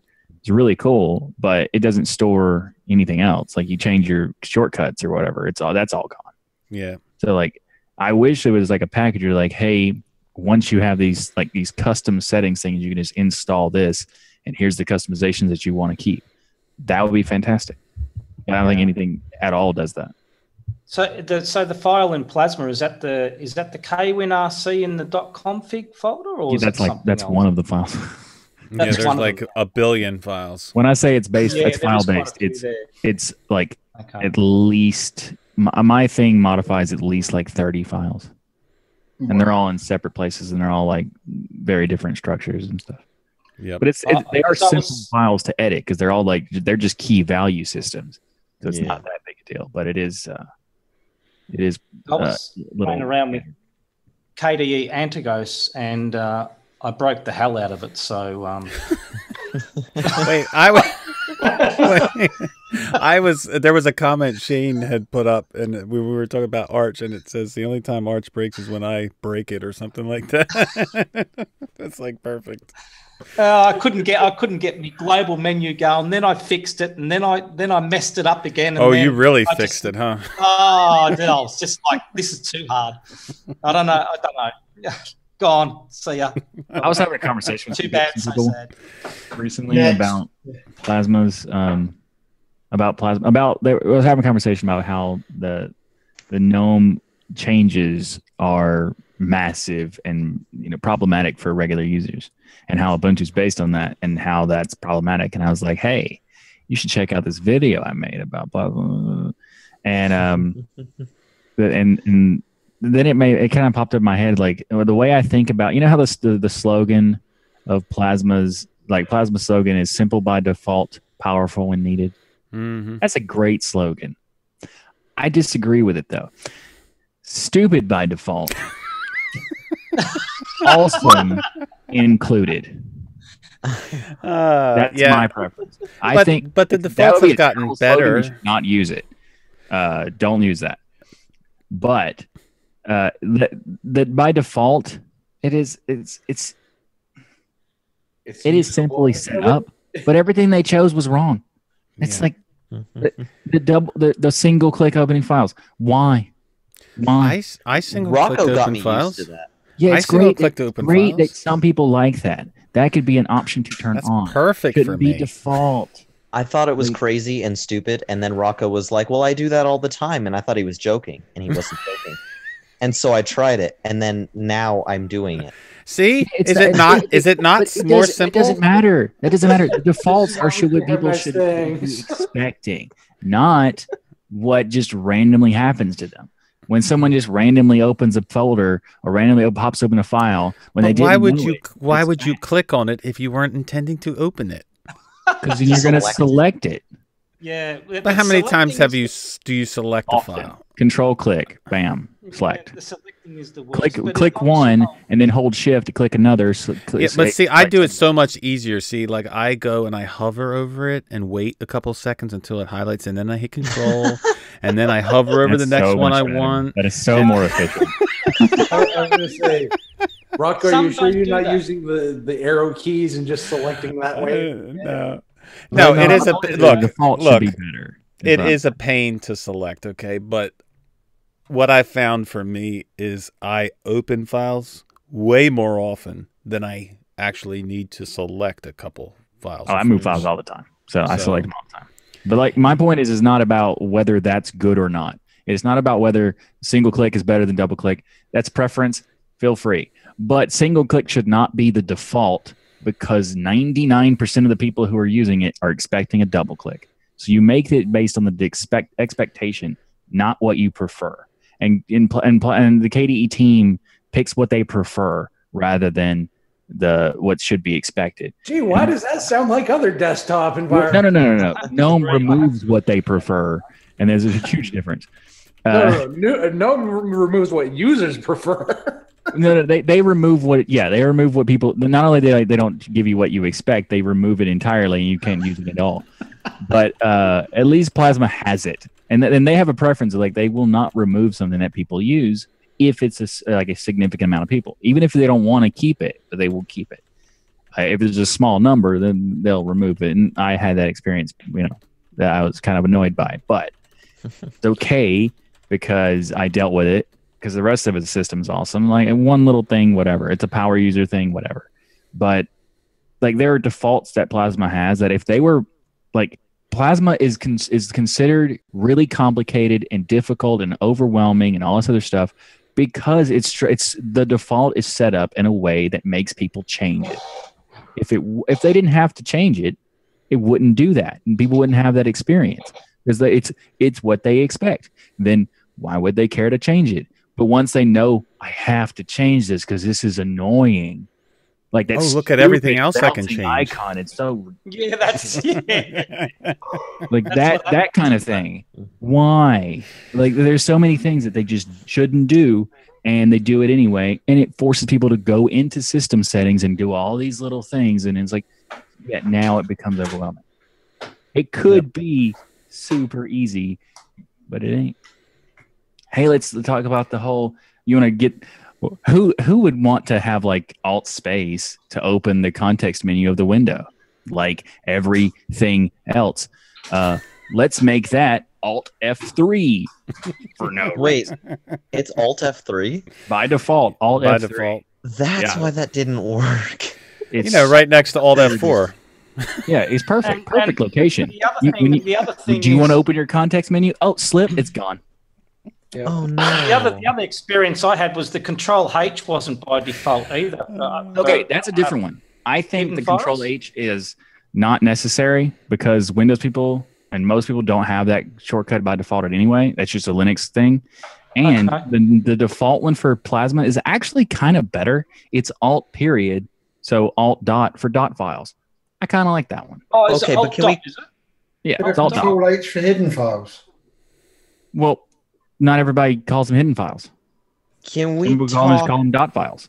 So about creating a new Windows folder in people call them Dolphin? hidden files. yeah, but they don't have a shortcut at all, so it's okay. They have to go to that weird little folder structure settings and checkboxes. But like, there's so many things that are like Plasma does by default that make no sense. That if Like they just fix F10 that it for would a be new folder. perfect. Do what? Like F10 for a new folder. Yeah, it's weird. Like I'm not bothered by it, but I'm bothered. I mean, what's the normal way? Control N, maybe? Mm-hmm. Mm-hmm. You know what the other downside to shortcuts are? When you've got a keyboard like we have here that doesn't have a calculator key, and I used to assign F4 based on Windows to open up my calculator. Then the problem is I get into American Truck Simulator and I hit F4 to do a function in American and also the calculator pops up. So you have like 15 calculators open? What, you don't want to bring up the calculator while you're driving down a highway? Or? Yeah, no. MX, You're calculating how much MX17 gas does the is same thing. What's that? MX17 does the same thing. You hit F4 and drop down terminal comes down. Yep. And you Yeah, can't the change normal- the positions on the drop down terminal. The normal drop down terminal command is F12. Yeah. As a web developer and designer is irritating because the key F12 is the default for developer tools in every browser. So I was like, now I have to change that no matter what system I use. That's the default for most drop down terminals. So it's like, okay, fun. And I sent a message to Wimpy. I was like, hey, could you change this to this? He was like, no. I'm like, okay, fair enough. It was just for me. It was just for me. I understand the response will be no because it's like, it's kind of a selfish request. But my logic was undeniably good. The application they use is called Tilde. Yes. And I wanted him to use the Tilde. Now we know why some people actually use i3, is it? No, the tilde key would be perfect for that. It would be. I actually use it for mine. I always modify it to that. But, because who uses the tilde key for anything? Any gamer? Really? What do you use that for? I use it quite a bit. When you're in a game and you want to bring down the console. You know, like show That'll do FPS or something That'll like do that. Never you use know? that. No idea. I always have debugging open. Like the only time I turn it off is when I'm recording a video. I normally play with debugging on, which is stupid because I don't look at any of it. But I'm just used to it being there. Yeah, fair enough. Well, the plasma defaults have gotten better than they used to be. Yeah, it's way better. At least I was gonna say at least they it's also like changed things badly. But my favorite one to talk about how Plasma bad decisions is the shortcut for K Runner. Used to be Alt F2 because everything used Alt F2 for like run command, run prompt. Okay, whatever. Most things have something else now. But my favorite thing is what they chose to change it to. And not that they chose it this particular keyboard shortcut is why they chose it. So what they did by default, when you open a context menu of a window, this is why it annoys me the most. You typically would push Alt space. That is the normal for everybody. No. We're talking about what that is now. They chose Alt space as the launcher for K Runner. But why would they choose that? Well, an interface that is incredibly resembling of Windows, let's give it a shortcut that Mac users use for no reason.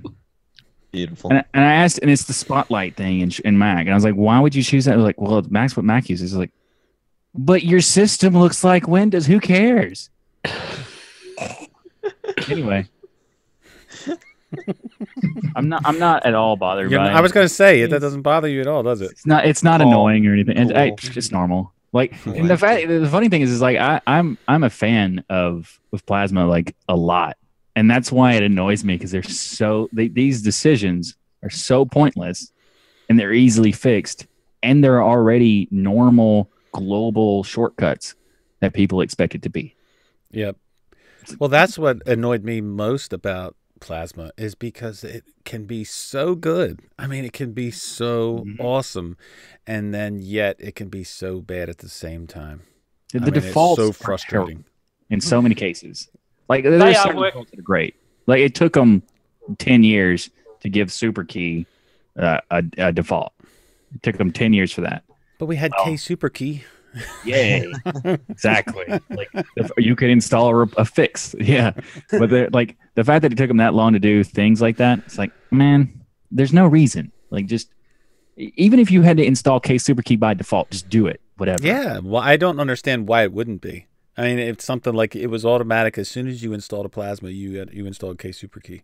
But yeah, it should have been there. Like, if you look at all these different distros, they all modify their DE like heavily. You know, Ubuntu makes XFCE not disgusting. Yes, exactly. Yes. And Pop! OS makes GNOME look actually pretty good by default. It does. And they modify everything. But how many Plasma distros actually modify Plasma? It's very little. Probably because like it's too much work. does it. OpenSUSE used to do it. OpenSUSE used to do a real good job at it. Yeah, they don't care. They don't seem to care as much as they used to. No. But like, that's so true, Chicken. It's just too much hard work. Yeah, just use Peppermint. That's good. I've got Peppermint running on 3 of my laptops now. Really cool. Yeah. Love to hear it. For how But we long? just found out an interesting fact that Rocco's pixels are Michael's shortcuts. What are we talking about? Yeah. You get obsessed about pixels. Obsessed about shortcuts. Yeah. I'm not upset. Okay. Yeah. Okay. Well, I mean, if we're gonna be upset about pixels, I get infuriated that Plasma doesn't give you an actual number for panel height when you're sliding it. It drives me up the wall, so I actually go and edit the file manually because I can't stand not knowing what number it is. Yes, but why in Plasma can you not find the exact center of the screen? Okay, in your so panel. I made you a picture for that. I know, but why do I need a picture to find the center? That's true. I agree. But Latte Doc can do it immediately. It has a spot to put the clock right in the center to justify it. Like, how come a program that somebody's creating can put it in the center and the desktop environment that creates it can't put it in the center? Yep. They have a flexible space thing that can move where the things go, and you should be able to put a flexible space, center.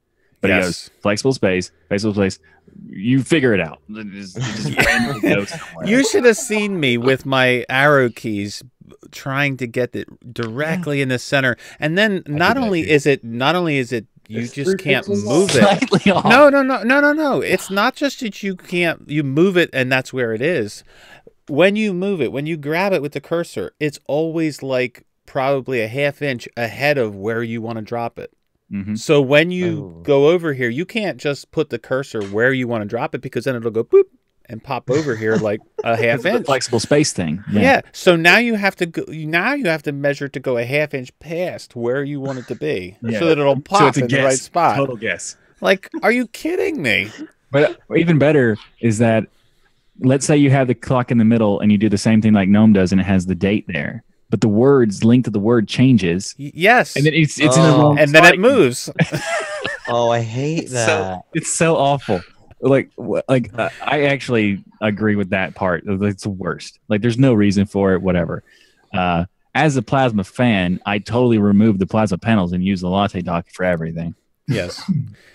Yes. It just that is one of the reasons specifically that I get rid of it. Now, have they fixed the Latte dock to allow you to use the super key? Because I know when you used to install the Latte dock panels, the super key didn't work anymore. I mean, I use it right now, so yeah. I mean, I've never had that problem though. I have like the version like 0.6 or something that did it for me. It was fine. I don't know. It depends on like. Yeah, I can't remember what version it was that I was using, but it would just break the super key. Something. I don't know. I can't remember. I haven't tried it in a while. I've had the ability to do it for a while, and I do remember it being a problem. I just don't remember when it was, but it's been a while since I've had that. And I'd say that the most annoying thing about the super key for the menu is that if you change it at all, you screwed up, because you have to put it back to what it's supposed to be, and it's not super key. No, it's Alt F1. Yeah. If you don't have it Alt F1, the system won't know what you mean. It's like, okay, whatever. Yep. And then when you switch like to an alternative, yeah, takes it away. I went through a list of this is how. Okay, you're right. I shortcuts are really annoying me. Like, it is definitely my pixel 4 pixels off thing. Totally. I went through the list of all the shortcuts for Plasma's default, and it's like, that's dumb. That's dumb. That's dumb. That's okay. That's good. Good job. And it's just like, I went through there's probably like 100 or so shortcuts that are in that list, and at least 30 of them are terrible. Zeb, how fast do you think Mike's head would explode if we secretly got onto his computer and changed all of his shortcuts? I would be looking for a sledgehammer to break my keyboard. That's the guaranteed. Oh, what you need to do on April Fool's Day, go to someone's keyboard and just change 3 of the keys around, swap them around. Yep. Don't change what they look like, though. Just change what they do. Yeah. Mm-hmm. Go into the character map. Yeah. The best thing about Plasma is that you can change everything. You can change every key to be a different key if you want to. I mean, why? But you can. It's cool. And I love that ability. And it's so cool. But then there's the defaults, like the customization, the power, the flexibility, the modularity. Yeah. Fantastic. It's all fantastic. The core foundation structure of it is fantastic. The defaults are terrible. But getting better. Well, yeah, they're getting better very slowly, but they're getting better. And that's just the DE itself. Like, the workflow is, whatever. But just the idea that when I first boot the system, I changed 30 shortcuts at least. And I don't even remember what the defaults are anymore because they're so bad. Mm-hmm. And then there's also a ton of cool shortcuts that they don't have set up by default. I know. There's so many cool ones that the fact that you can have built-in tiling features in Plasma and they're turned off. If you don't remember what they are, Michael, just press the default button, then you'll know what they are. But it's simple. It's simple by default. I don't want to do that. I don't want to do that. Where's the simple key at? Where's the simple key at? That scares me. Because I don't remember which all the ones I changed too. Because I remember the ones that annoyed me the most, but I don't remember everything. Because like the workspace switcher, I don't know what that is. Because I changed it. Hang on a minute. You can't remember 100 shortcuts, but you can remember 256 character password. It's 120 characters. How many characters? 120. Oh, 120. Yeah. That's so ridiculous, dude. That is. I mean, technically, the last time I said it was 100, but the actual answer is 120. I rounded down just to see what the actual reaction was. Like, you know what? Now I'll just tell you it's 120.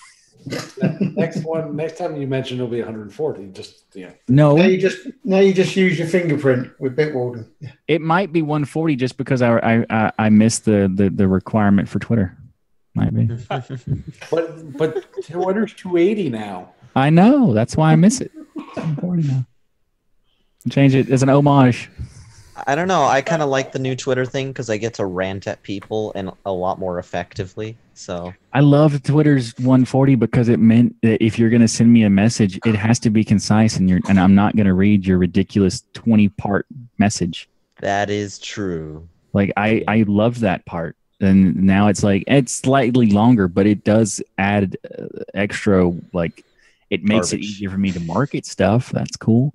But like, okay, everybody PM stuff. Michael A4 text. A4 Telegram message. So Rocco, I believe you fixed your hard disk drive space problem. Is that right? I did.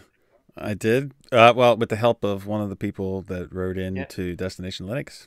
Yep. And you deleted it when you were in the root folder system, is that right? And you couldn't find the trash for it? I haven't found out how and who actually deleted it, but it was somebody on my computer deleted it. Because I know that's happened to me before. I deleted something from the root file system, but I could not find the trash bin for it. There's no trash bin. Well, there is, but you can't get to it. So you have to do it through the terminal. Oh, you have to do it through the terminal. Yeah, you can't open the file manager and then go find the root trash folder. You have to go and use the terminal. What did I use? What was that program you asked me to look up, Mike? Baobab. No. For what? For the terminal for looking through the file system. NCDU. Yeah, that's it. NCDU. Like yeah. NCDU. So if you use that to go through the file system and just what you start out by going into the root folder and then listing the files and then seeing where you're going. I forget exactly what it is. Like you just go to your home folder. The basic by default. You set up you're in home folder. And if you have anything that's in like home/media, like an extra drive, that's annoying. So you got to specify. Yes, I did. Yeah, I don't know if I told you that, but that's annoying. I had to figure that out on my own. Yeah, so you CD to the folder you want at least to be the top level of that search. So you'd skip the extra drives because that'll take forever.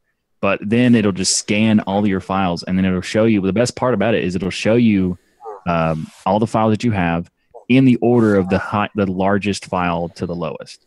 So like it's really nice to be able to like it's kind of like Windows stat for Windows, but in like at the terminal, and it's super fast. And if you want to delete something, you just go to it and click the delete key on your keyboard, and that's it. Yep. Oh, really? Is that right? Yep. And it's ncurses based. That's the NC part of DU. In ncurses directory something. Of what? NCD. What was it? NCDU, was it? NCDU. Yeah. It's probably not installed. But yeah, it's probably not installed, but you just install it, whatever. It's in every repo. Then you just go to the terminal, type in NCDU, enter, and then it becomes an ncurses file manager, and it's super easy because ncurses is just like keyboard interaction, but it's through the terminal. So it doesn't. You don't have to run commands or anything. Right. So you're running as a user, not as elevated privileges as well. Is that right? So yeah, just regular. You can do sudo ncd if you want, but yeah. that's not a good Well, idea. you have to in No, it's order fine. to like for me, I had to in order to delete the trash bin out of the root folder. Oh, okay, yeah, fair enough. So as long as you know what you're deleting. Yeah, exactly. Be careful if you're going to do sudo. Yeah. But like, for example, if I put something in the user bin and I want to get rid of it, NCDU makes it a lot easier to do that. You just sudo NCDU and get in. I've never heard of that program before, to be honest. It's been around for a while. Or? Yeah. Well, okay. Michael had said to me about using NCDU when we started, and then I couldn't figure out exactly where the space was being taken up. It didn't look any different than anything normal to me. But when I talked to this Sash through email back and forth, he said to me, you got 8.5 gigabytes in your root folder, which doesn't sound right at all. It should be kilobytes in there. So that's when we started, going into each specific folder in the root folder and finding out that it was in the trash bin. So is that a Kaja problem? Gives you like an auto scan thing. Is that a Kaja problem? Like, I mean, should there be a trash bin when you're running in root? I don't think any file manager has the root trash bin included. I don't think so. Yeah. I'm not sure actually. It doesn't. Can't you you can go into the root trash directory like with Control L still though, can't you? I'm sorry. Say that again. So you can go to the location via like the Control L hotkey to actually enter the location manually, but it doesn't actually have like the location listed anywhere on there. No, I thought it said permission denied or root or if you're running as root folder doesn't exist. Yeah, exactly. If you're running the file manager as root, it doesn't show pain you in the butt. So, not even Control L. You tried Control L, that didn't work either. No. Well, I'll try it right now. How's that? I mean, Control L just opens the location bar that you type in the address. Yeah. Okay. But like that Control L actually works on all file managers. By the way, that's one Plasma has kept that one. Yeah, I like that. It works in web browsers too, which I didn't know until a few weeks ago. Goes to the location bar. Also, Control K works in every web browser too for different purpose, but every single web browser has merged that control key, that shortcut, into the Control L shortcut. So they do the exact same thing for no reason. They used to actually have a purpose. Firefox is the only one that actually still has a purpose with it, but you have to modify something to make it work that way. So I suppose the moral of the story here, Rocco, is make sure that whatever you install is actually is pointing towards a user directory, isn't it? A home directory, isn't it? That's the I don't. It was the Audacity that actually did that. Yeah. So I mean, I don't think you're gonna a weird thing for it to dump it into the root folder. I don't know why, but that's the default. I didn't change nothing. So here's another shortcut that is everywhere. This is a good one. How often do you delete something that goes into your trash bin that you have no intention of ever actually getting back? Shift delete. Every single time. Shift delete is the That's best. what I was saying last night. That's all I ever use. I don't know. I appreciate shift delete, but I kind of enjoy the moments where you throw like a million things into the trash bin and then get to watch them all get deleted slowly. And then you hear the sound like the. Yeah, I kind of like that. I mean, fair enough. It's hard to argue with that one. Except if you're in root and you can't delete the trash. Well, actually, every file manager has a little pop up and goes, "Are you sure?" And it goes, ding. Yeah. So you still get some sound effects. I guess that's nice. And most of them will like most file managers won't even let you turn that notification off because it's a perma delete, and you might not want to do that. But so, Plasma does. Plasma does let you turn it off. Yeah. There we go. I don't even like that ability, but whatever. I keep it on just because of the purpose of like make sure if I hit the key. I leave it on for the one reason. If I do a delete, I want to know the difference. Because if it's just delete, it just deletes it. But if it's a shift delete, it goes, okay. Yeah. If you'd have done that nowadays on KDE, You wouldn't have had that problem of deleting something out of root because you can't get it from Dolphin. Because you can't get into root. Yeah, from that's Dolphin. a good point. Yeah. That's why they did would have that. saved you the That hassle. is one of the reasons, yeah. They wouldn't have saved me the hassle of my hard drive space filling up. So if you install Audacity on Plasma, then it's going to be pointing to a home folder, definitely, isn't it? Because it can't even get to the user folder. No, it's probably should be the same default for Plasma as it is on anything. Yeah, that's just the default of the application. In terms of deleting things, I mean, because I know different systems sometimes do this differently, but the general method of doing this is when you just delete something in terms of throwing it to the trash bin, it changes the address for that file and then marks it as like clearable. So if something does need to write over that space, it just does it. Mm-hmm. But if you like actually delete it, it just removes all reference to it, and it's gone. So yeah, it'll mark it as deletable. That's kind of what the word cycle bin is for. Like it marks it as you can overwrite this, and you can get it back if you need to. Okay, that's cool. It's clever. He's gone. And he's gone. Found a shortcut. That's right. Shortcut to kill his camera. That was a shortcut, yeah. Oh, gosh. That brings a whole new meaning to SSDD. Yes. Same shortcut, different day. Mm-hmm. Exactly. But I love the ship to delete. I almost always use ship to delete, and it's very rare that I go, oh, I actually cared about that. That's something that I've known about. I just am so not accustomed to using it that I rarely ever use it. Yeah, the funny thing is because I get fed up with a trash can getting full up. Yeah, I would actually forget that there's stuff in the trash can and like go back like 6 months later, like, oh, I did delete that. Well, I meant to kill it forever. But I kind of like the icon filling up too. It's got like little rubbish in the bin. It's so cool. Yeah, and it's even got an empty trash button at the top here. Look. Yeah, there we go. Yeah, but that requires. Wait, I'm gonna do it right now. Okay, it's gone. Boom. That's a mouse. Oh, I didn't hear any sound effects there, Rocco. Should have like a paper crumble sound. Oh yeah. Oh, I had actual paper, it's like a laser beam sound. Go to Windows then. Yeah, thanks, Joe. Appreciate that. Spirit. I just want to let you know I was still here and listening. Mm-hmm.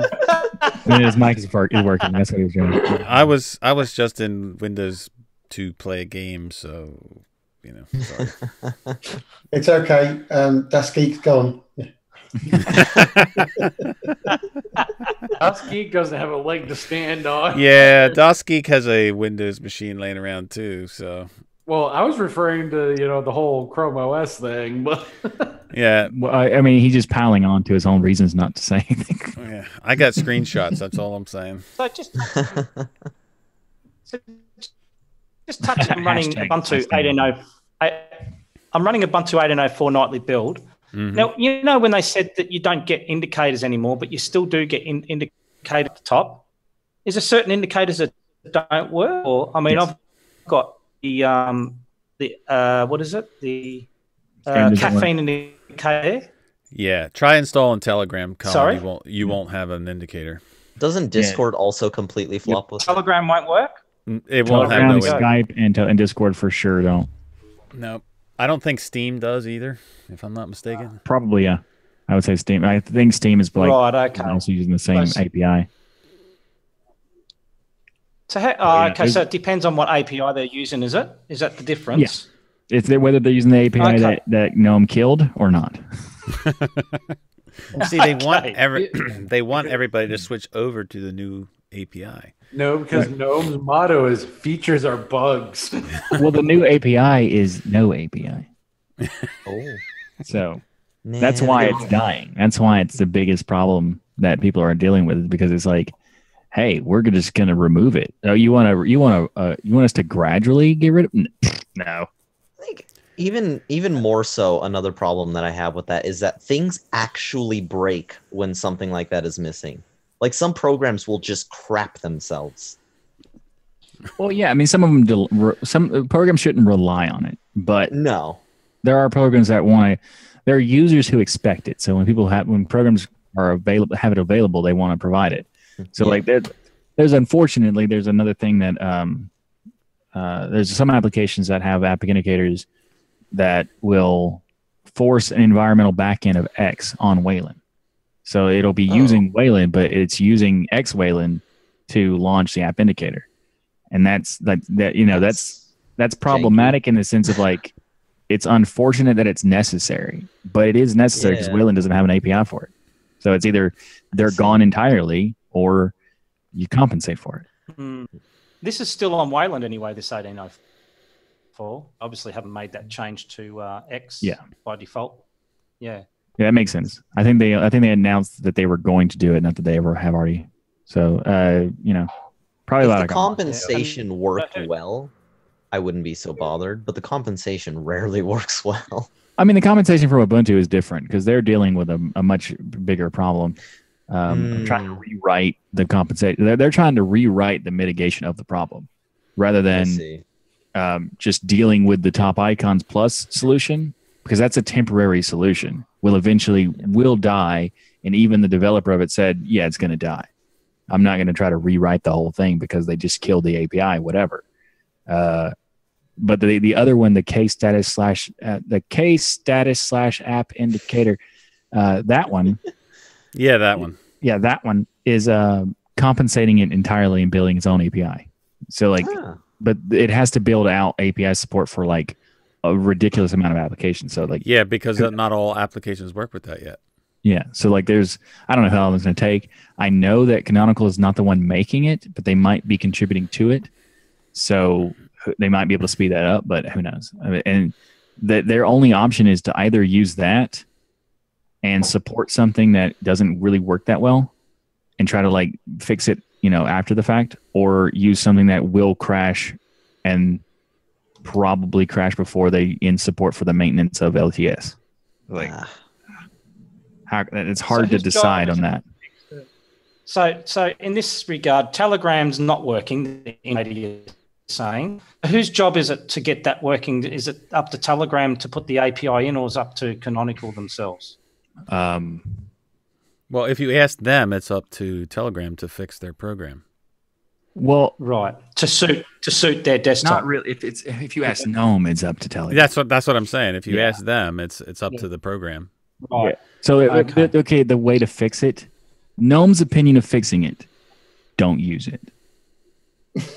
That's it. Don't use literally, that is their response. Well, what's the fallback? You don't have it. Their suggestion, they claim that developers are creating inferior code and dated code by having app indicators. Period. So they don't want you to have it at all. Oh, so the applications that do have it have to either remove it to deal with the no API, or which, especially if they're cross-platform applications like Telegram or Skype or Steam, they don't care about your ridiculous ideology of whether it's good or not. Windows uses it, Mac uses it. We're going to keep them. So like whatever, and so they have to deal with like the fact that someone has to build an API to compensate for it. So it becomes like a fallback that because GNOME doesn't care, that whoever makes the extension to make it work has to be the one to care. Wow. And that's just unfortunate. That's the only option. So even if Telegram did want to fix it, they can't, because they already have the software. They already have it written for everybody else too. So. Well, there would have to be a reason for them to care enough to fix it. And if it's only this one, they're not even going with Ubuntu being using GNOME as default, even with that, Canonical knows that's something they have to deal with. They have to make it available. So Telegram's looking at Canonical, oh, well, they shipped it. We don't have to worry about it. So even GNOME removing it, because Canonical knows that Ubuntu has to have it, they have no choice but to keep it. And then Ubuntu being the most used distro ever on Linux, gives even less incentive for the applications to remove the ability. So like the number one most used distro on Linux is having that ability, wants you to have the ability. Mac has the ability, Windows has the ability. But what's the incentive to care? So they don't care, and they're not going to remove it. And honestly, I don't see a problem with them anyway. It's like, I understand that GNOME has these reasons, like they don't like it, but like, okay, I don't care. It's fine. Like, So, Well, yeah. I think the direction in that sense is going bad, but I still enjoy using them. So I still like them. I like GNOME's workflow. What's But the cons of not having an app indicator? And it just means that you just don't have that ability to just go up there and, like for the caffeine, for example, you can just click it and click activate and it's going, so you don't have to actually open it. So is that that's there the are only certain aspects. There are some applications that you can't delete, you can't kill without an app indicator. Yeah. So like that's like right, they'll because they sit in the tray for like I'm going to kill this window, but I want it to be in the tray because I'm going to use it anyway. I don't want this, like Steam. Right. You don't want the library window to be always there. OBS. So it goes to the tray and sits in the background. But so in order to close it, you have to be able to access that tray. But you don't have the tray, you can't close it. Right. It's like Zoom is the same way. Zoom, you have to right-click on the icon and hit close. Yeah, that's exactly right. Yep. Yeah, right. So like, and Discord does the same thing. Skype, I'm pretty sure does the same thing. Budgie Desktop have this problem because they're sort of based off. No, because they don't have the issue of this. They're dealing with the system tray their own. Well, I mean, Budgie is going to replace it regardless. So they're sitting on a legacy version that has it. Yep. Okay. Oh, okay. Yep. So they're going to transition away from it so that they don't have to worry about that stuff anymore. Because they're Once going they go to Qt, they don't have to worry about it. Right? Yeah. What? So that'll work under Qt, no problem. Yeah. Yeah. Yeah. Okay. No problem. Cool. The Qt is like a situation. Like the reason I'm a huge fan of the Qt toolkit structure is that they're innovative and they change so much. But you can guarantee that there will be backwards compatibility for most things and absolutely fundamental stuff that people expect. Yeah. They're not going to remove it. All the discovering I'm doing with all this distro popping on and everything, you really do get to know which are the best ones. I'm actually thinking the Ubuntu, the Budgie itself is probably becoming one of the best desktops. If they just had, like Rocco said, a decent menu or even alternative menus, which would be nice. Yep. And some random put a plus the other day, asked about, I think it was the Pantheon menu, and they said, well, give it to the developers and ask them, they may do it. So, if they had that, sorry? The Pantheon the menu is based on Vala, and that's not. Yeah, that's right. Going to be. That's what I was going to say. Ike and Vala burn with fire. Isn't Vala like C# or some kind of? No, it's not C#. It's a GTK it's a language based on GTK using C++. I think. No. Prophetic. No. Prophetic asked if is Plasma removed from the best desktop environment conversation because of bad defaults? No. It's fantastic. Plasma is awesome fantastic desktop environment. That was me. I redirected the conversation. I think that was all that was. No, and that's fine. Like the idea of the menu is a good point, and I think the Qt switch is going to make it easier for them to make the menu and not have to worry about trying to compensate for stuff. Because by using Qt, they can build out their own thing in a modular way. Modular. There we go. I love that word, modular. 21st century. The word of the day is modular. Yeah. So because Budgie menu. But it's also, and the funny thing is Qt is super efficient, and people don't even think about it. And because people are like, it uses more by default, and therefore it's terrible. Like, yeah. But after a while, you ever notice that it's staying at the same level of where it was when it started? But when you use GTK, it starts low and then just cranks it up. Like it gets to that point regardless. Qt just stays there, and that's why it's efficient. You know what the best thing about Budgie is? prophetic is the defaults. The defaults are awesome in Budgie. Yeah. Except for the menu. And when every time someone's asking like the newest, it's hard for me to say, but I think that Ubuntu Budgie is probably the most polished default distro to give to someone who's brand new. They're not going to be able to do a lot of things, and I'm going to customize much. But if they just want something by default, and like it's the first thing they deal with, The problem with their menu is the menu keeps growing in height for some reason. When you start installing things, I think you got to use the menu editor and hide a couple of the menus on the side. But it just sometimes starts off at a certain height and then it starts growing. Has anybody noticed that? Yeah, it does. I haven't. It gets higher and higher. I haven't tried it lately, so I don't exactly remember. I know that I was unimpressed with the menu. Here's what I would do if not for a regular user, but like for anyone who's enthusiast or whatever. I wouldn't replace the menu. I'd leave the menu like it is and then just not use it. I would use a launcher instead, like Synapse or Kupfer or whatever. Man, how cool would it be if you could use KRunner on Budgie? That would be blasphemy, sir. But to be fair, Kupfer is fantastic. The first launcher I loved was Kupfer because I hadn't used KRunner yet. But when I used Kupfer, it beats everything. Like Synapse is not as good. GNOME Dude's not as good. None of them. But Kupfer, fantastic. And the fact that it's back and there's a new development team like that took it over is I'm so happy about that. I mean, I'm still going to use KRunner because KRunner, but KRunner. Yeah. For anybody who's not using Plasma, Kupfer is fantastic. You should try it. Cool. Pie menu, maybe use Pie menu in Budgie. Can you put Pie menu in Budgie? No. I get really sad. Stop it. Isn't that the one where you have to just to move your mouse and this little weird thing that pops up and stuff? It's got round. It's round. It's got thing in the center. Oh, you said bling bling. Michael, let's take something that's designed that is supposed to make something faster and easier and make it slower and less efficient. Perfect. No, I think Synapse is a great idea, though, I must say, or Alt F2. Actually, Budgie does have a good Alt F2 anyway. Actually, the Budgie Alt F2 probably is a really good searcher, but it doesn't search for files, does it? I think that's the difference between that and KRunner. It searches for apps only, I think.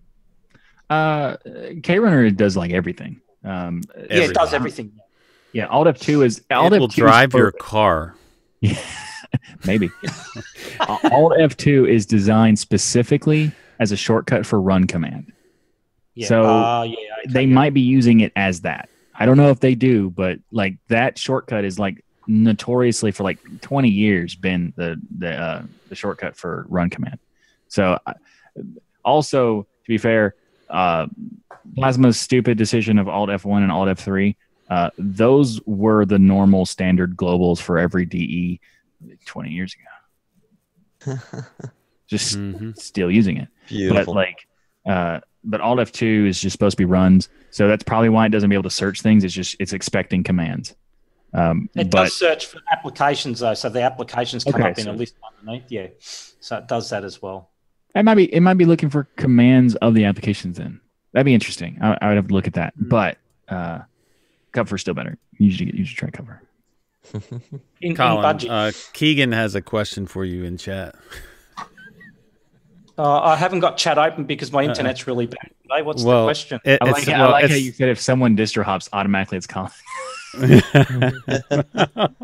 Well, he brought it up about the Budgie, but it says Keegan said if someone distro hops with all Budgie distros, could that legally be considered Budgie jumping?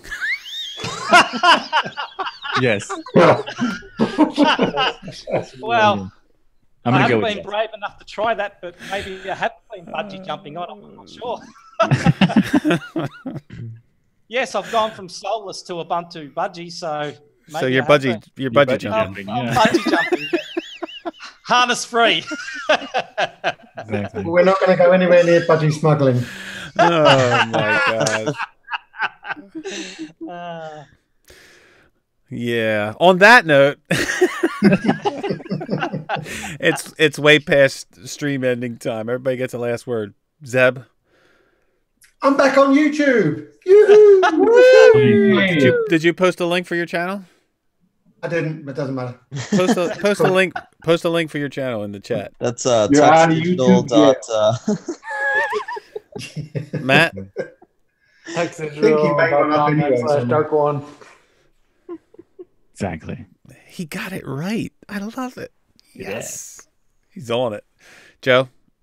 I got nothing, man. I'm in a dead zone tonight. Sorry. I'm busy messing with stuff on here, so. Working Bluetooth headphones? Well, it's working somewhat. The headphone part is working. The mic, sorry. Yeah. But so mine is touchdigital.com. New website coming this week, few days or so, and also Plasma 5.12. Even though I give them a hard time, Plasma's still fantastic. Right. Colin. Next week, Budgie Smuggler Challenge. Pete. Waiting for the Katie Neon Pine Book image. Nice. Yeah. How long did they say? I don't know. I know they're working on it. Excitement. Alan? You know, like the charging things for the laptops? Yeah. Don't lick them. Okay. When they're plugged in. That's a good last word. It's good wise words there, let me tell you. You can't. It's hard to argue with that one too. I don't know how I feel about that being the last word. That's not the last word. I got the last word. Gnome.